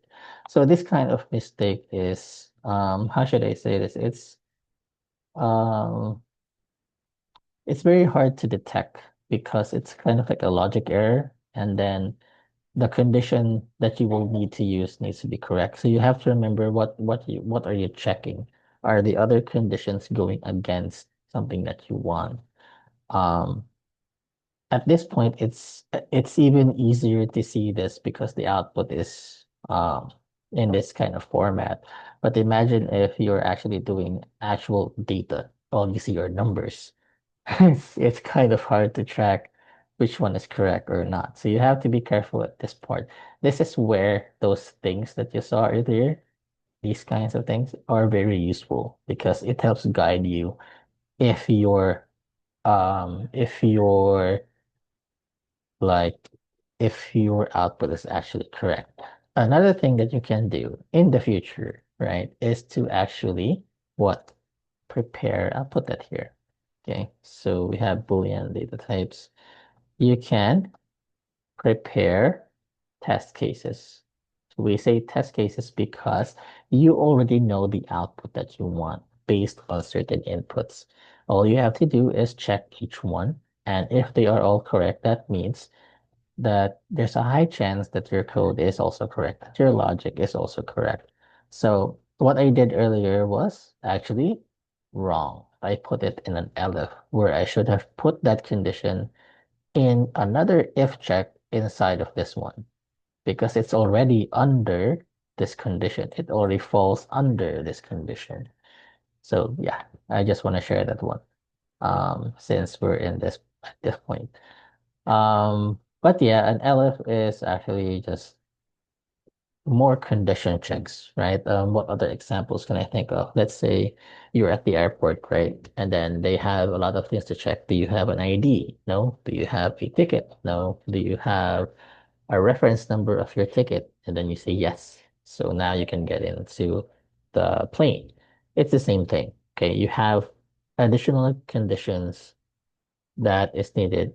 And then the result will be like almost the same, or maybe it's a little different if you want. Like, depending on what you have, maybe you need to go through another process before you can buy the plane, and so on and so forth. But the point is, the general question is for one if block, right? That's what you wanted to do. Um, if that makes sense. Okay. What else? Logical operators and compound. Yes. So this is the part where it becomes useful because for this example here, take a look. If number is greater than 100, it will print this error. If the number is less than 0, it will print the same result. Okay, so the same result, you can actually combine this one using the OR operator here. Okay, so if number is greater than 100, or if the number is less than 0, it will print this one. So you're actually saving lines of code. It's actually much easier to understand, even if you just read it directly without knowing any code. If the number is greater than 100 or if the number is less than 0, it makes sense already if you just read it directly, right? This is what makes Python great because you can just read it and then you can understand it directly. Um, what else? So that's the OR operator, right? Let's take a look at what the others are. So there's actually just three logical operators. We have the AND, the OR, and the NOT. All right. This is what we call the truth table. Okay. A and B here are the different conditions. So if you go back here, number greater than 100, this is A. Number less than 0, this is B. All right. In this case, A and B. So those are different conditions. And those conditions will either be true or false as well. So these are all the combinations that can be possible with A and B. All right. Now take a look. If A and B is true, the answer is true. True and false, false. False and true, false. False and false, false. Or in other words, you can treat this one as something like this. Either one is correct. If both A and B is true, that is the only time that the final result will be true. Okay. If either one is false, then it will automatically be false. See? So that is how the AND operator works. And in a way, that is also how it works in real life. Like, you need to have $1,000 and a registration in order to enter the race, right? So you need those things to be what? True. If one of them is not true, then you can't enter the race, for example. It's the same thing with programming, all right? Um, you need to make both sides, this one and this one, true in order for the entire condition. This is one big condition here, right? This is one big condition check to see if it's actually true. All right. Where's it? Okay. Next there. For the OR operator, it's actually different. It's the opposite. So as long as one of them is true, the answer will be true.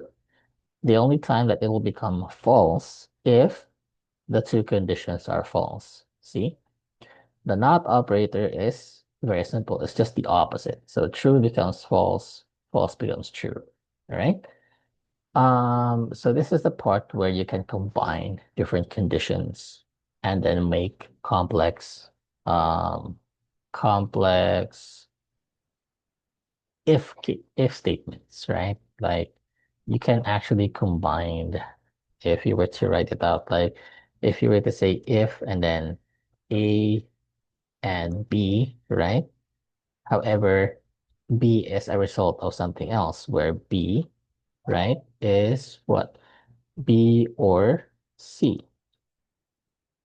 C, right? So it has to check first B or C, what the result is, and then compare that result to A using the AND operator, and so on and so forth. So you can, at this point, you can create very complicated logic, um, logic choices for your program. Okay. So yeah. Um,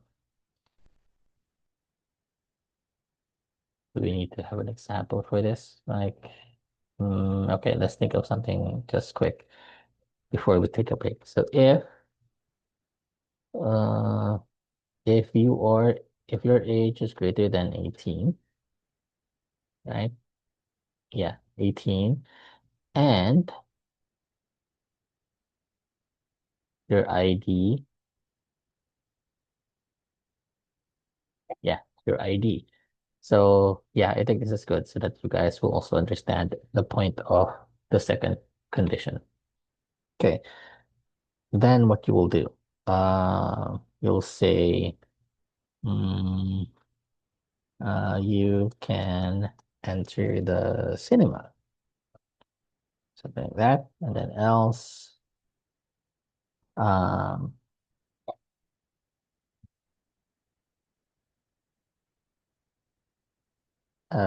if you can't enter cinema, then just play arcade, something like that.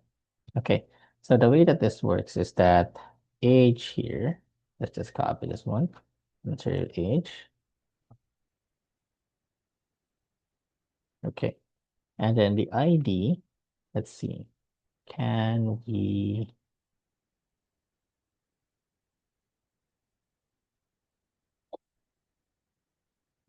how should we ask the user for an ID? Yes or no, Y or N? How about that? So we say,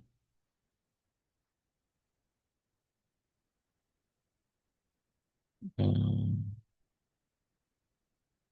let's just put this one into temp for now. Temp ID is equals to a regular string. So just directly input and then do you have an ID?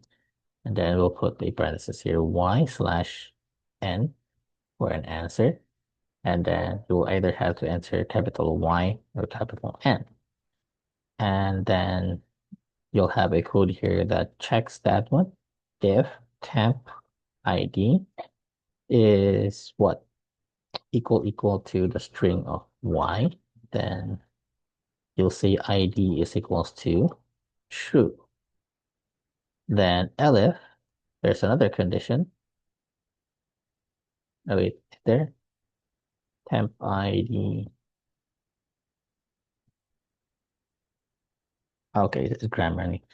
Um, yeah, if the temp ID is equal to n, right? ID will be equal to false. All right.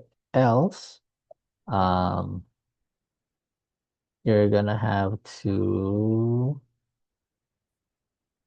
you're gonna have to yeah, let's just make it something like this for now. Okay. Okay. So why did I do it like this? So remember that the AND operator is comparing conditions, but more specifically, it's comparing true and false values.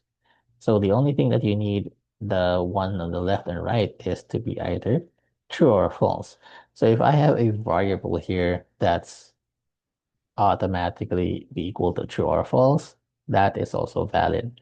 So if I were to run this code now, okay, age is 25, for example.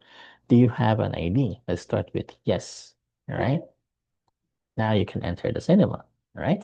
If I were to run this one again, age is 25, I were to enter N, just play arcade. If I were to enter anything else other than Y and N, just play arcade. And then it will print out just play arcade again because after this block, it will run this code, right? And it will compare age and ID again, which will just automatically set ID is equals to false here. I forgot that one. So it will set it to false and also print it out like this one. Okay. Or I think a better output would have been to like make the user enter the same thing again, ask the user to enter the correct letters if they want to proceed. So you can make a loop, more specifically a while loop later on, what we'll learn. So the while loop, you can actually make something repeat indefinitely until it fails a condition. So in this case, we can use the while loop here later on until the user enters the correct values. So we can do that. We can go back to this one later on. All right, but that's basically how elifs work. Okay, and this one. Okay, so you can see that since this is true, and then this is also um, depending whether it's true or false, you would have different results. Okay, again, one more time. If you say 30 and then you put yes, then you can enter this name. See. So we're playing around with a lot of things now, a lot of different data types and also some different operators. So yeah, I hope you guys are still keeping up. And with that, it's 3:26. Let's have a much needed break. Let's have a 15-minute one. So I want you guys here to be back around quarter to 4. So be 3:45, somewhere around that. Okay. So have a good break. I'll see you guys later.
Okay, I hope you guys had a good break. Give me a thumbs up if you guys are here. All right, so we'll continue.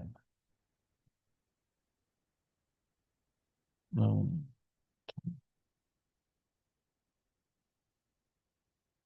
Uh, Basically, this is just a summary of all the operators that we have used. Notation, negation. Yeah, we have covered all of these.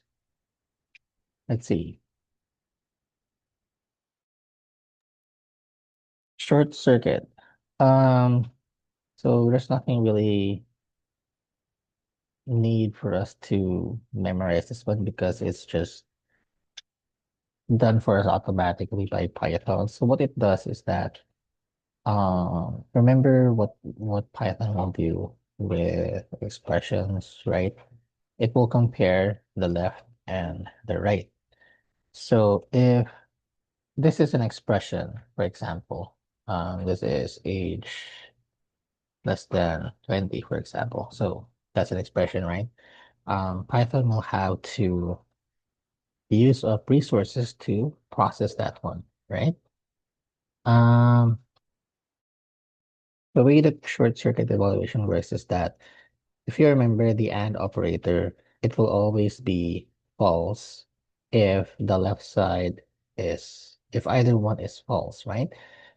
Um, so that means if the first condition is false, it doesn't really matter what the result here is, right? The whole thing will become false. So this is where short circuit evaluation comes in. Once it sees that the operator is and the result of this expression is false, it won't use up resources anymore to process this one. Instead, it will just treat everything as false. All right. The same thing with the OR operator. So the moment that it checks the beginning, um, the left side condition to be true, it will consider the entire condition to be true. It will just short circuit and then not process the second condition anymore. So that's basically what short circuit evaluation is. Python will do this automatically for us. We don't need to actually even remember that this is happening. All right. Um, Testing selection statements. Yes. Um, Alternatives. Yes, you have to make sure that there are no other alternatives. If there are, then you have to either put that one into an elif or a different if condition underneath that one. So yeah. Again, you can make test cases of your ideal inputs and your ideal outputs, what they should be, and then you can use that one to check if your program is correct. Okay, so it's easy if um it's easy if the um outputs and inputs are simple, but when you have multiple test cases to actually make, um, that's where it actually starts being difficult. So there's an entire career where you can actually make a career out of making test cases, right?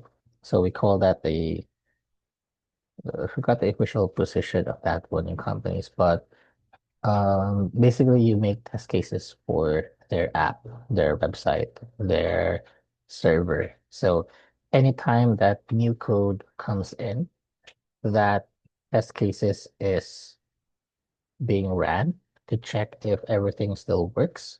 So it's kind of like um, a higher chance that there's less wrong code that's going in to what's in production or what's currently running in the server. Like, for example, in Facebook, they want to put in a new feature, right? Like the feature that shows you what maybe a specific ad, for example.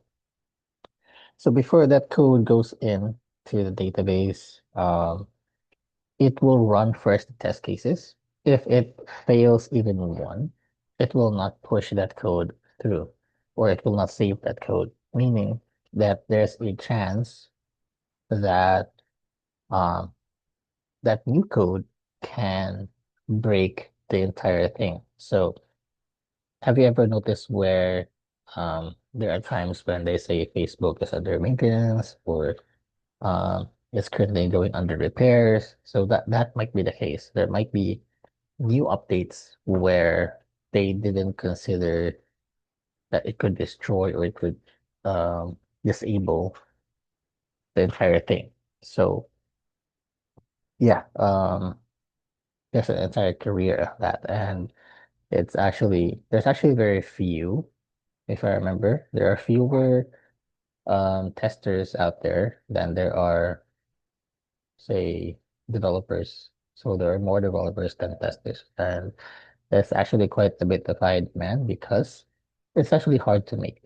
Um, because you have to consider what all the alternatives, you have to test it out, and then you have to uh, ask for feedback if there's new information or if there's new uh, something that mm, it treats as a pass, but it should have been failed, something like that.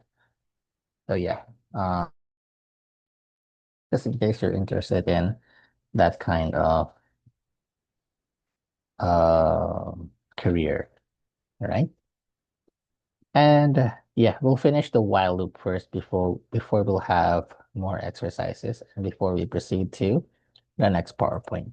All right. So the while loop, like what I said earlier, is one that keeps on running until a certain condition is false. All right. Um, Basically, this is what it looks like. You start with the keyword while, followed by the condition. This can be an expression, right? Followed by the colon, right? And then afterwards, you will have a sequence of statements, preferably with a indentation, okay?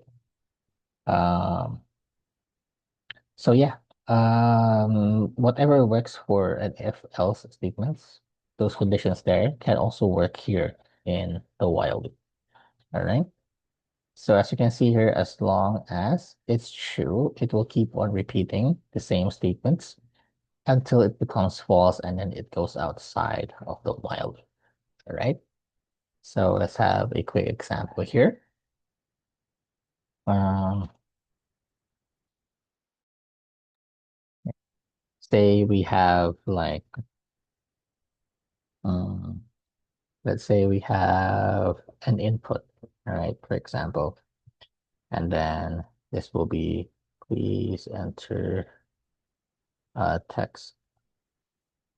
So what our program will do is it will keep on printing out whatever is inside of text, and then it will only stop when you input the word stop. All right. So we say while, okay, text is not equal. This is the part where we can use the not equal to the string stop. All right. So while it's not equal to stop, or you can even use the equal while, oh no, wait, it has to be a while not equal to stop because you want it to run when your input is not equal to stop. All right. So while text is not equal to stop, what will you do? We'll just print whatever is inside of text again. And what do we do?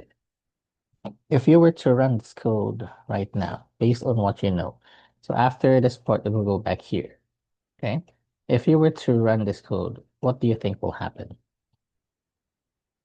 So I think I asked everyone else. There's a chat here. Infinite loop. Yes, correct, Gabby. So it will run an infinite loop. Can you explain why?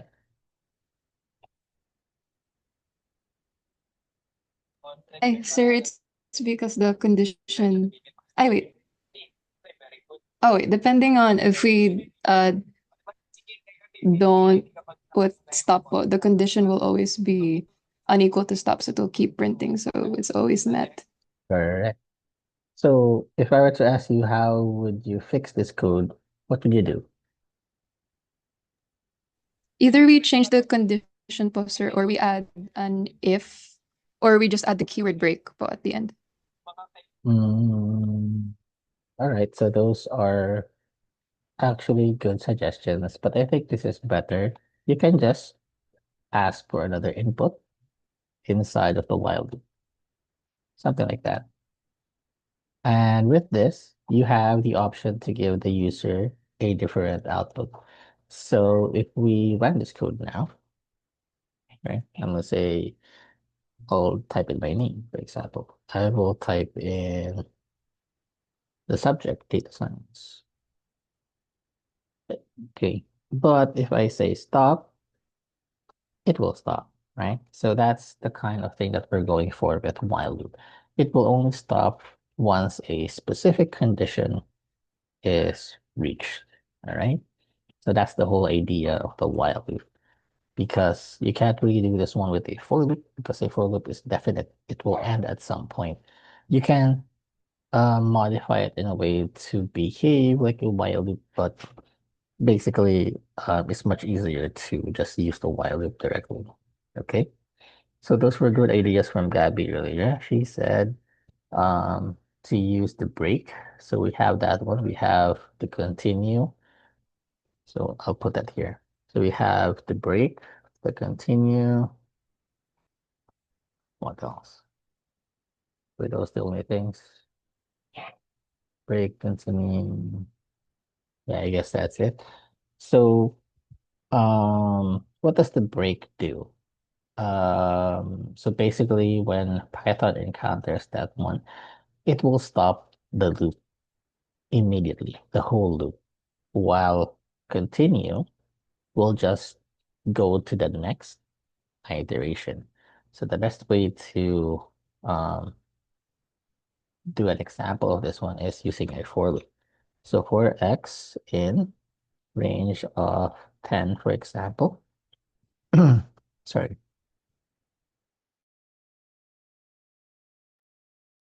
Okay, so for x in range of 10, for example, and then we say, mm,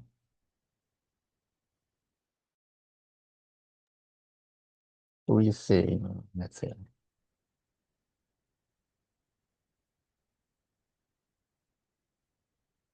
all right, if x is equal to 5, then it will continue. Let's start with continue. Uh, yeah, so if without an else, right, I'm doing another if x is equal to 9, then it will break. Otherwise, if none of those conditions are true, then it will just print whatever x is. Okay, so the output of this one should be um, 0, 1, 2, 3, 4, skip 5, 6, 7, 8, and then 8 is the last number. It won't print 9 because it will break at 9. So let's try this one. All right. So it was correct. So it starts from 0 up until 4, but then when x is equals to 5, it will continue. That means it will go after this part, after this line, it will just go back directly to the header, right? That is what the continue is for. It essentially skips an entire iteration. Whereas for the break, it will stop the entire loop. So when it detects that x is equals to 9, you put a break there, it will stop everything, even without reaching, uh,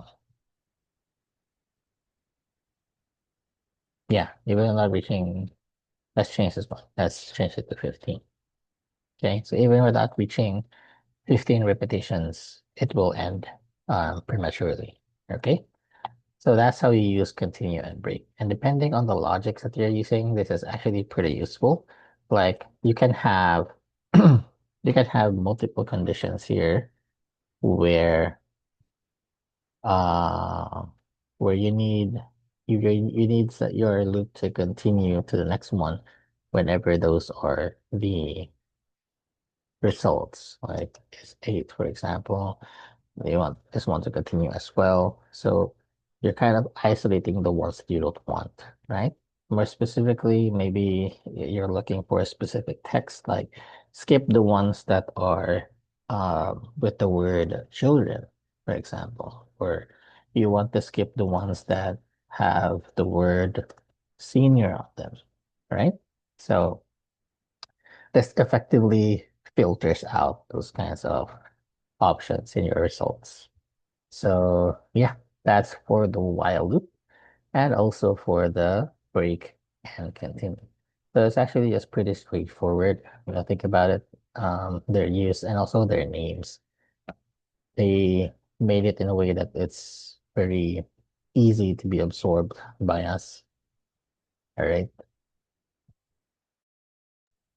So in this example, it's using a number, and this is a while loop here, not equal to space. So as long as you put a number, it will keep on adding that number.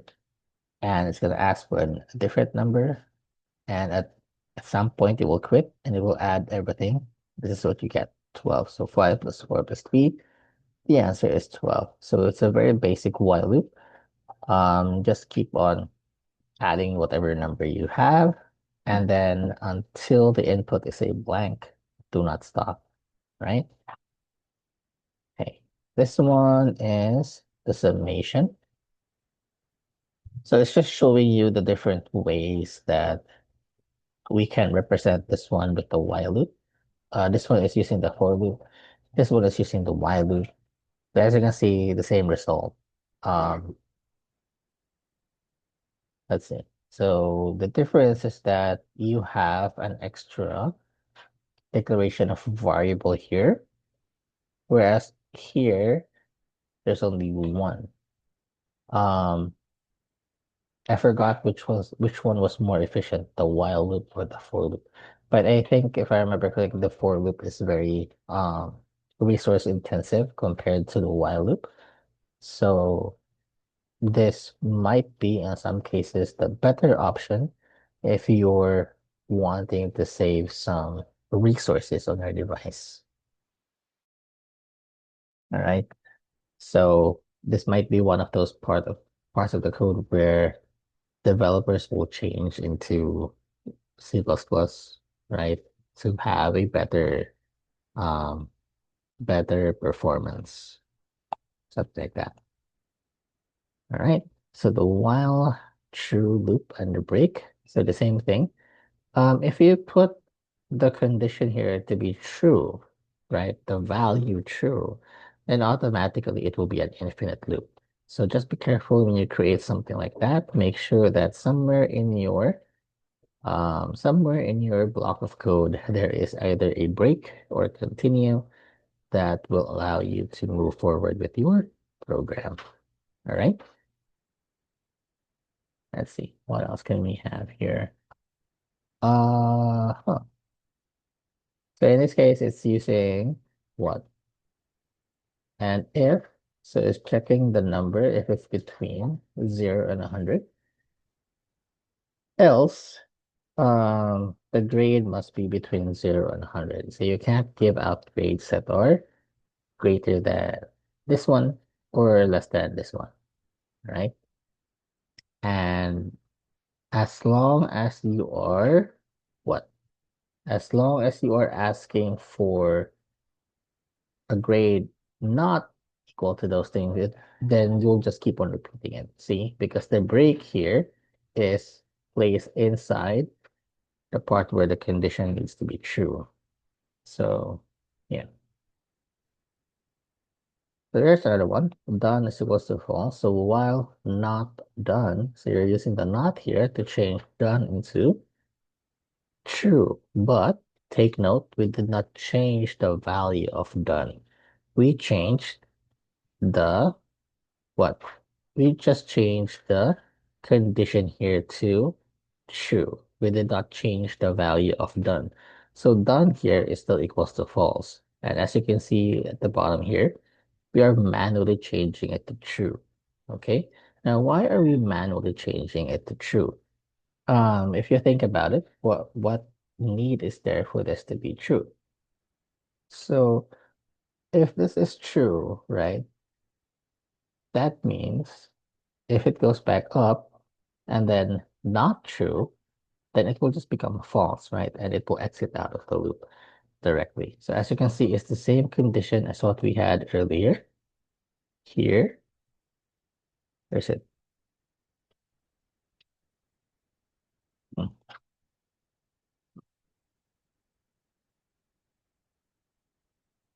The one with the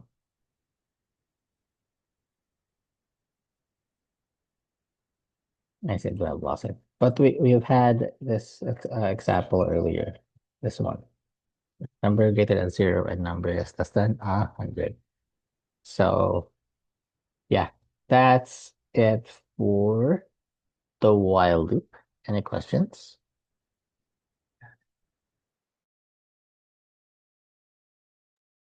All right, that is great. It's fairly simple.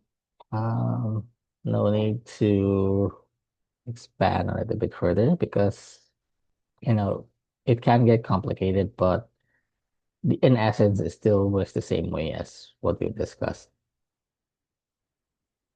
Let's see, random numbers. So this is the part where we learn how to import libraries and use their functions. So it says here import random.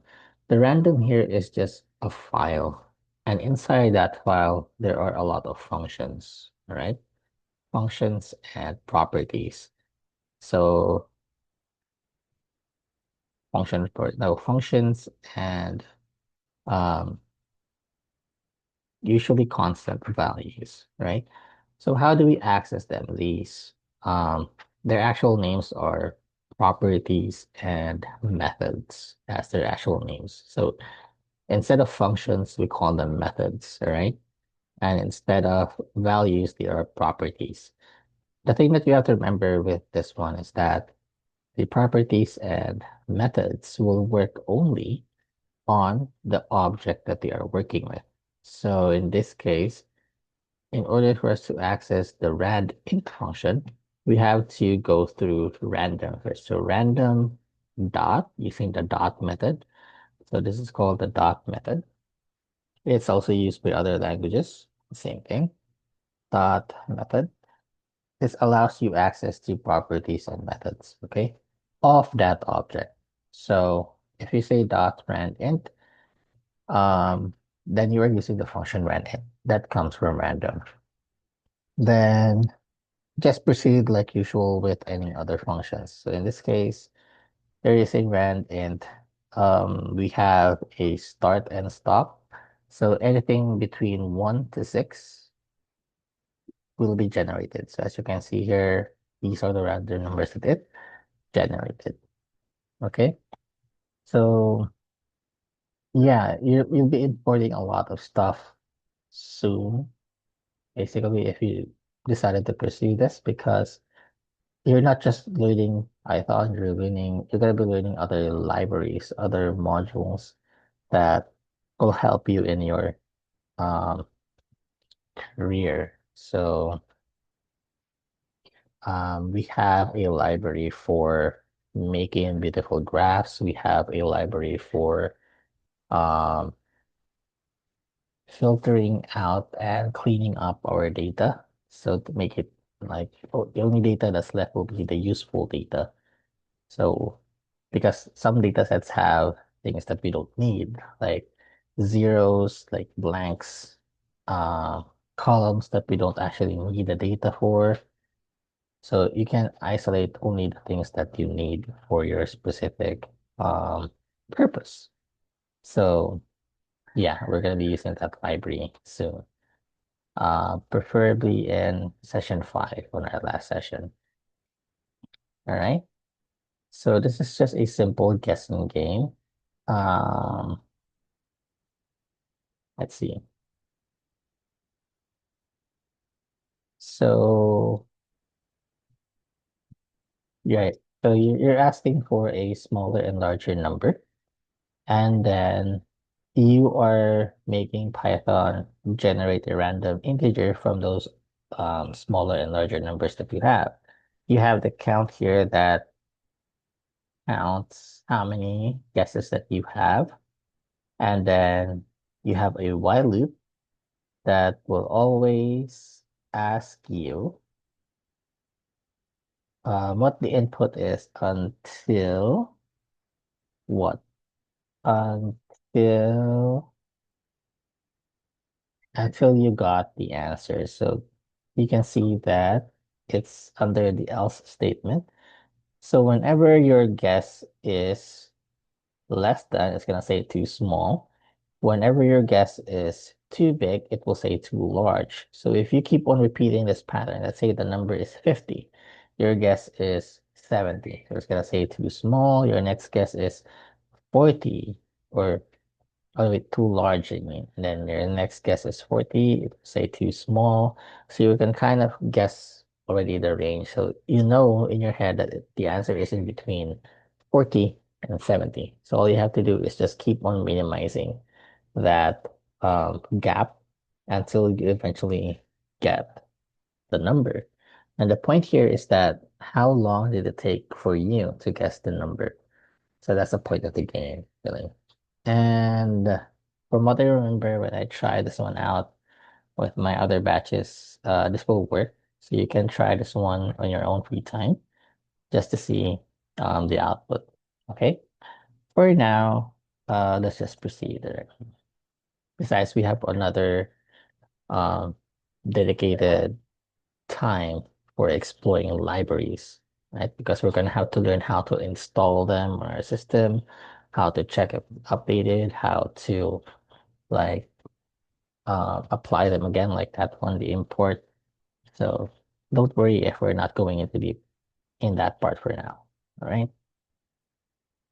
Um, Logic errors and testing. Mm, Nothing really worth discussing again. So I think we've covered all of these things.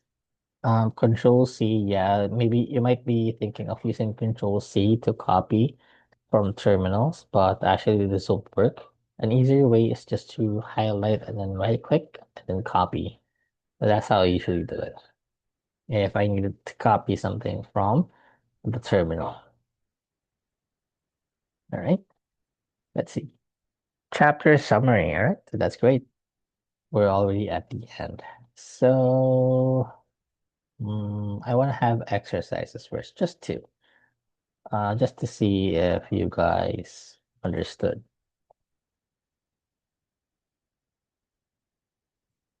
Hmm.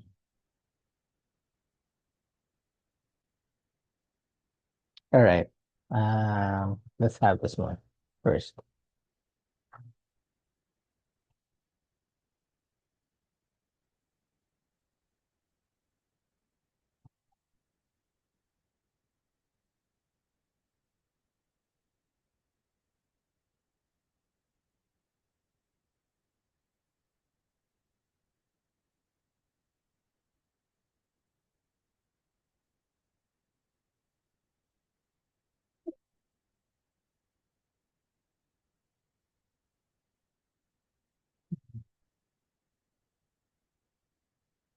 I see. Ah, okay, there it is.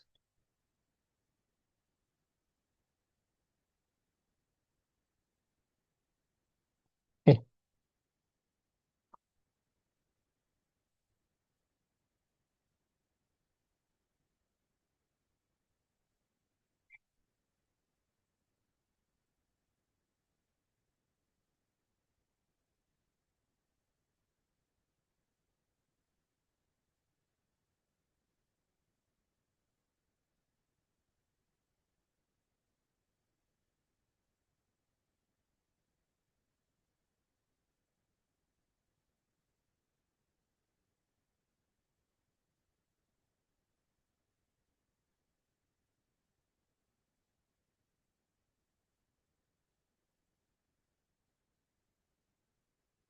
All right, so this is your exercise. Create a basic calculator that allows the user to perform these four operators: addition, subtraction, multiplication, and division. Right? Uh, and I want it to be able um the user to keep on entering what they want to be calculated until maybe a red button that's pressed by another person that will like stop asking for things to process. So kind of like an exit point, really. So that's your kind of condition. Okay, that's the kind of thing that we're going for. All right. So your timer starts now. Okay, 10 minutes is probably enough for this one.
All right, does anyone have an answer?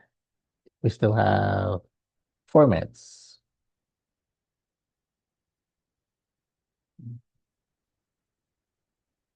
All right, it's none. All right. Yeah, 3 more minutes to go.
All right, that's 4:30.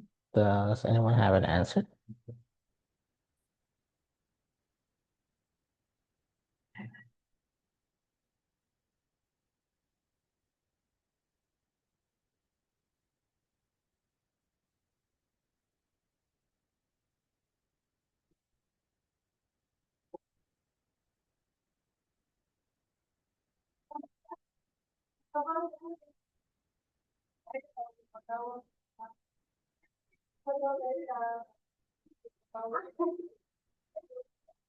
All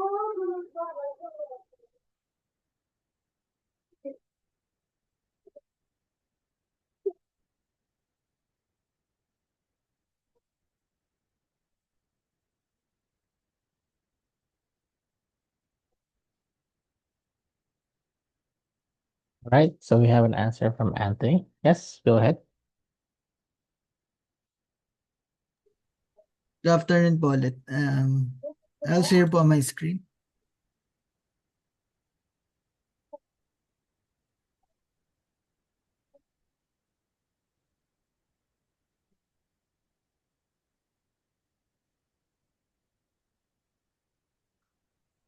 So I started while true. So that means that um, whenever yung input ng user will match with this one, it will keep on looping. And then whatever the user inputs, it will be stored sa variable na choice. And then to somewhat prevent yon error kung uppercase or lowercase yung i-input niya, nilagyan ko na lang ng dot lower para convert niya na lagi ng lowercase. And that is why pag ang choice niya is Q, mag-close yung calculator kasi nga quit ang equivalent ng Q. And then magkakaroon ng break na. So mag-stop na yung program. And then pag ang choice naman A, S, M, or D, magpa-prompt na ng first number saka second number. Kung A yung napili, the result, num1 and num2 will be added. And then yung print, yung string na result, and then yung magiging resulta ng num1 plus num2. Kung ang choice naman is S, of course, subtraction ang gagawin. And then, pag choice is M, num1 times num2. L if pag ang choice is D, division ang lalabas. But, naglagay rin ng pang-control ng input kasi there's a possibility na the second number will be 0. Kaya naglagay na lang ako ng message na error cannot divide by 0 if yung second number niya is 0. And then kung wala sa ASMDQ ang input, invalid choice, please try again, and then lalabas itong mga choices ulit na to. Kaya may /n dito para hindi dumikit yon basic calculator dun sa mga unang input. That will be all. Thank you.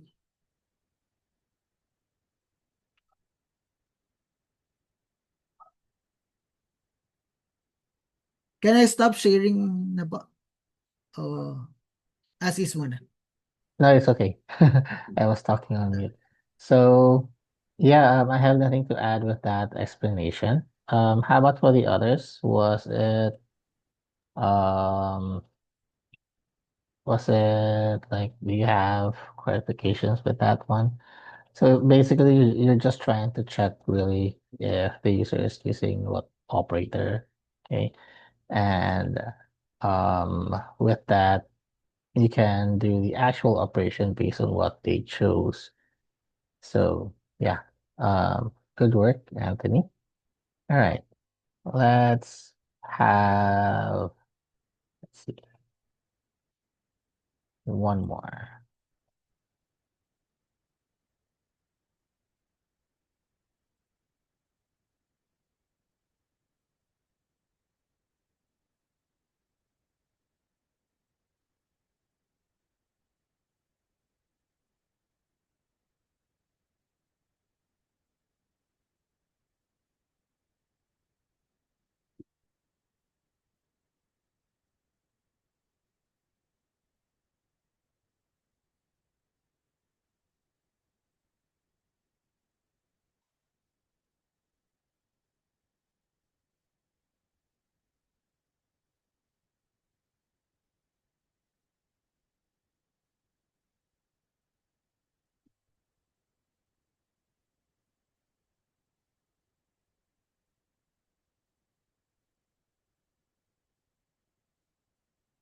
Okay, just give me a moment. Uh,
okay, so we'll do this one. So it's a bit easier compared to the calculator thing. But yeah, just for you guys to get used to actually making stuff. So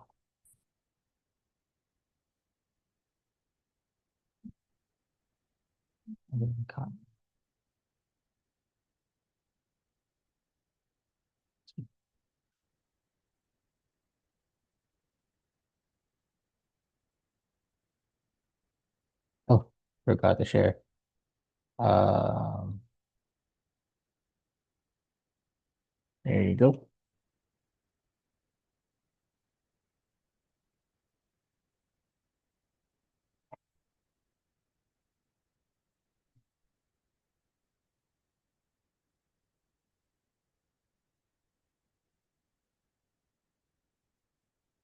Why does it keep on disappearing?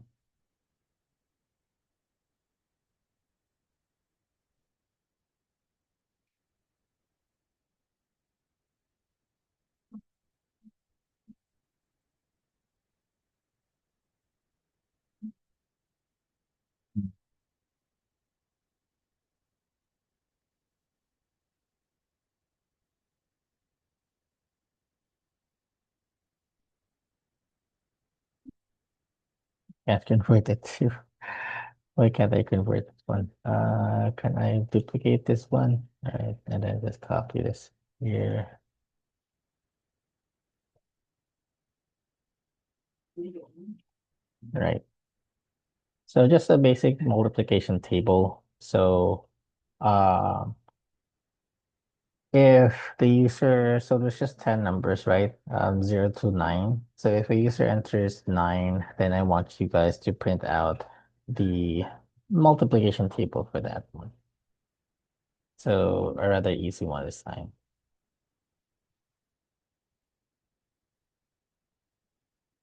Maybe someone else that hasn't presented yet. So I think Catherine and then Anthony is done.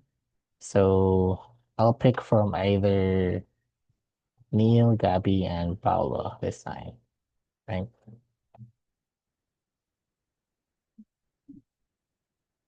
I think we'll just discuss the next PowerPoint for next week. Yeah. So we'll have to cover this one and this one next week. Actually, the three of them, if we can.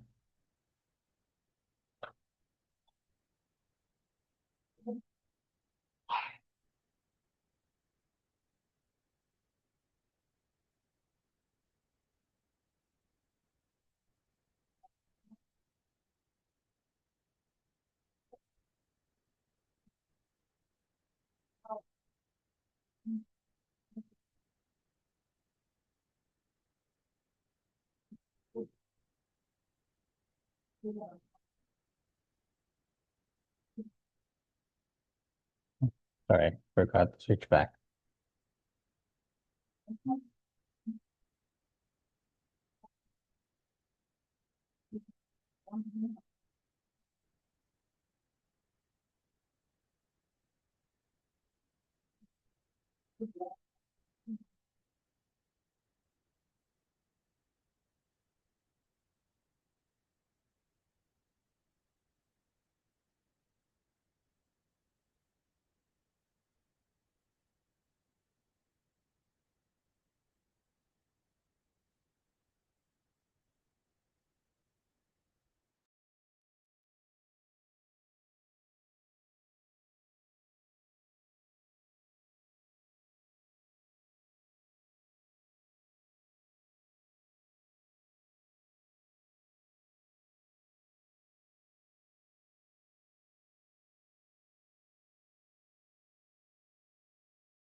All right.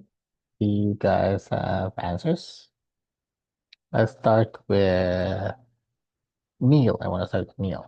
Do you have an answer, Neil? Yes, sir. But medyo search din po ako sa net for assistance. No, it's okay. So can you please share your work? Okay. Wait. Easy. Sir, first time po. Nakikita niyo po ba? It's still loading. So okay, now I can see your screen now. Okay. Um, wait. Can't see. Okay. Okay. Di bali po, ang ginawa ko po is, sa number po is kukuha po ng input for the user. Yung input po is ginawang integer. Then, nag-set po ako ng 1. Tapos, ang limit ko pong ginawa for 12 uh, parang rows is ginawa pong 12. Then, nag-print po ako, gumamit lang po ako ng f-string para po mas makita ng mas madali for presentation na yung table po is for multiplication table of 9. Then, nag for the mismong content po for the multiplication table, while loop po. Tapos, ang ginawa po ay, from the result, i-number times dun sa limit na sinet ko. So, yung nasa tabi po na 1, 2, 3, 4, 5, 6, 7, 8, 9, 10, 11, 12 is i-multiply po dun sa number na binigay ng user. Then, for presentation purposes po, gumamit uli po ako ng f-string para mas malinaw po na yung number na binigay ng user times dun sa I na dun sa next line na po makikita nyo na nag-a-add po ng 1 until ma-reach yung limit. So, okay All po ba, right. sir? Yep. That's great. Thank you. Taga. So yeah, don't unshare yet. Don't unshare yet. So what Neil did here is, or what his research did is that the condition is it kind of looks like a for loop, right? Because there's a variable I, and then I is increasing each iteration. So that's basically what the for loop does with its iterator, right? The one that we declared in the first argument. And then also it's uh, Neil is using f strings, which is a way of formatting your output, basically. So thank you for sharing your screen, Neil. Sige po. All right. So I'll discuss that one as the last thing for today. So an F string basically works like this. All right. You start with a print statement. What am I sharing? Am I sharing the correct? Yeah. So basically you start with the print, right? And then uh, F and then the usual string. So that's how an F strings work. But the difference is that now you can input the variables directly into different parts of your string. So if you say like this is my, and then you can put directly here your variable name, whatever that name is, enclosed in uh curly brace, right? So if that variable is equal to like 5, for example, it will be printed out like that. So this is a much faster way than printing out like something like this. If you were to use the old school method of this is my, and then comma, and then a variable. So whichever one you choose is correct. Um, Variable, sorry.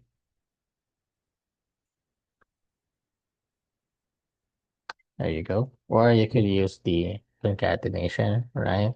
There are a lot of ways to achieve this one. This is my, and then a plus, and then a variable here. But you can't just plus this one directly because, oh wait, string, yeah, you can't. So you have to convert this one to a string. I can use a string. Is there a string function? I kind of forgot if there's a string function. No, there's no string function. So yeah,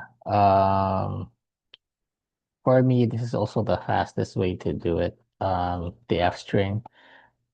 Just remember to enclose um variables inside of open and close curly braces. But it's not limited to variables, okay? You can also put expressions if you want, like this one. All right.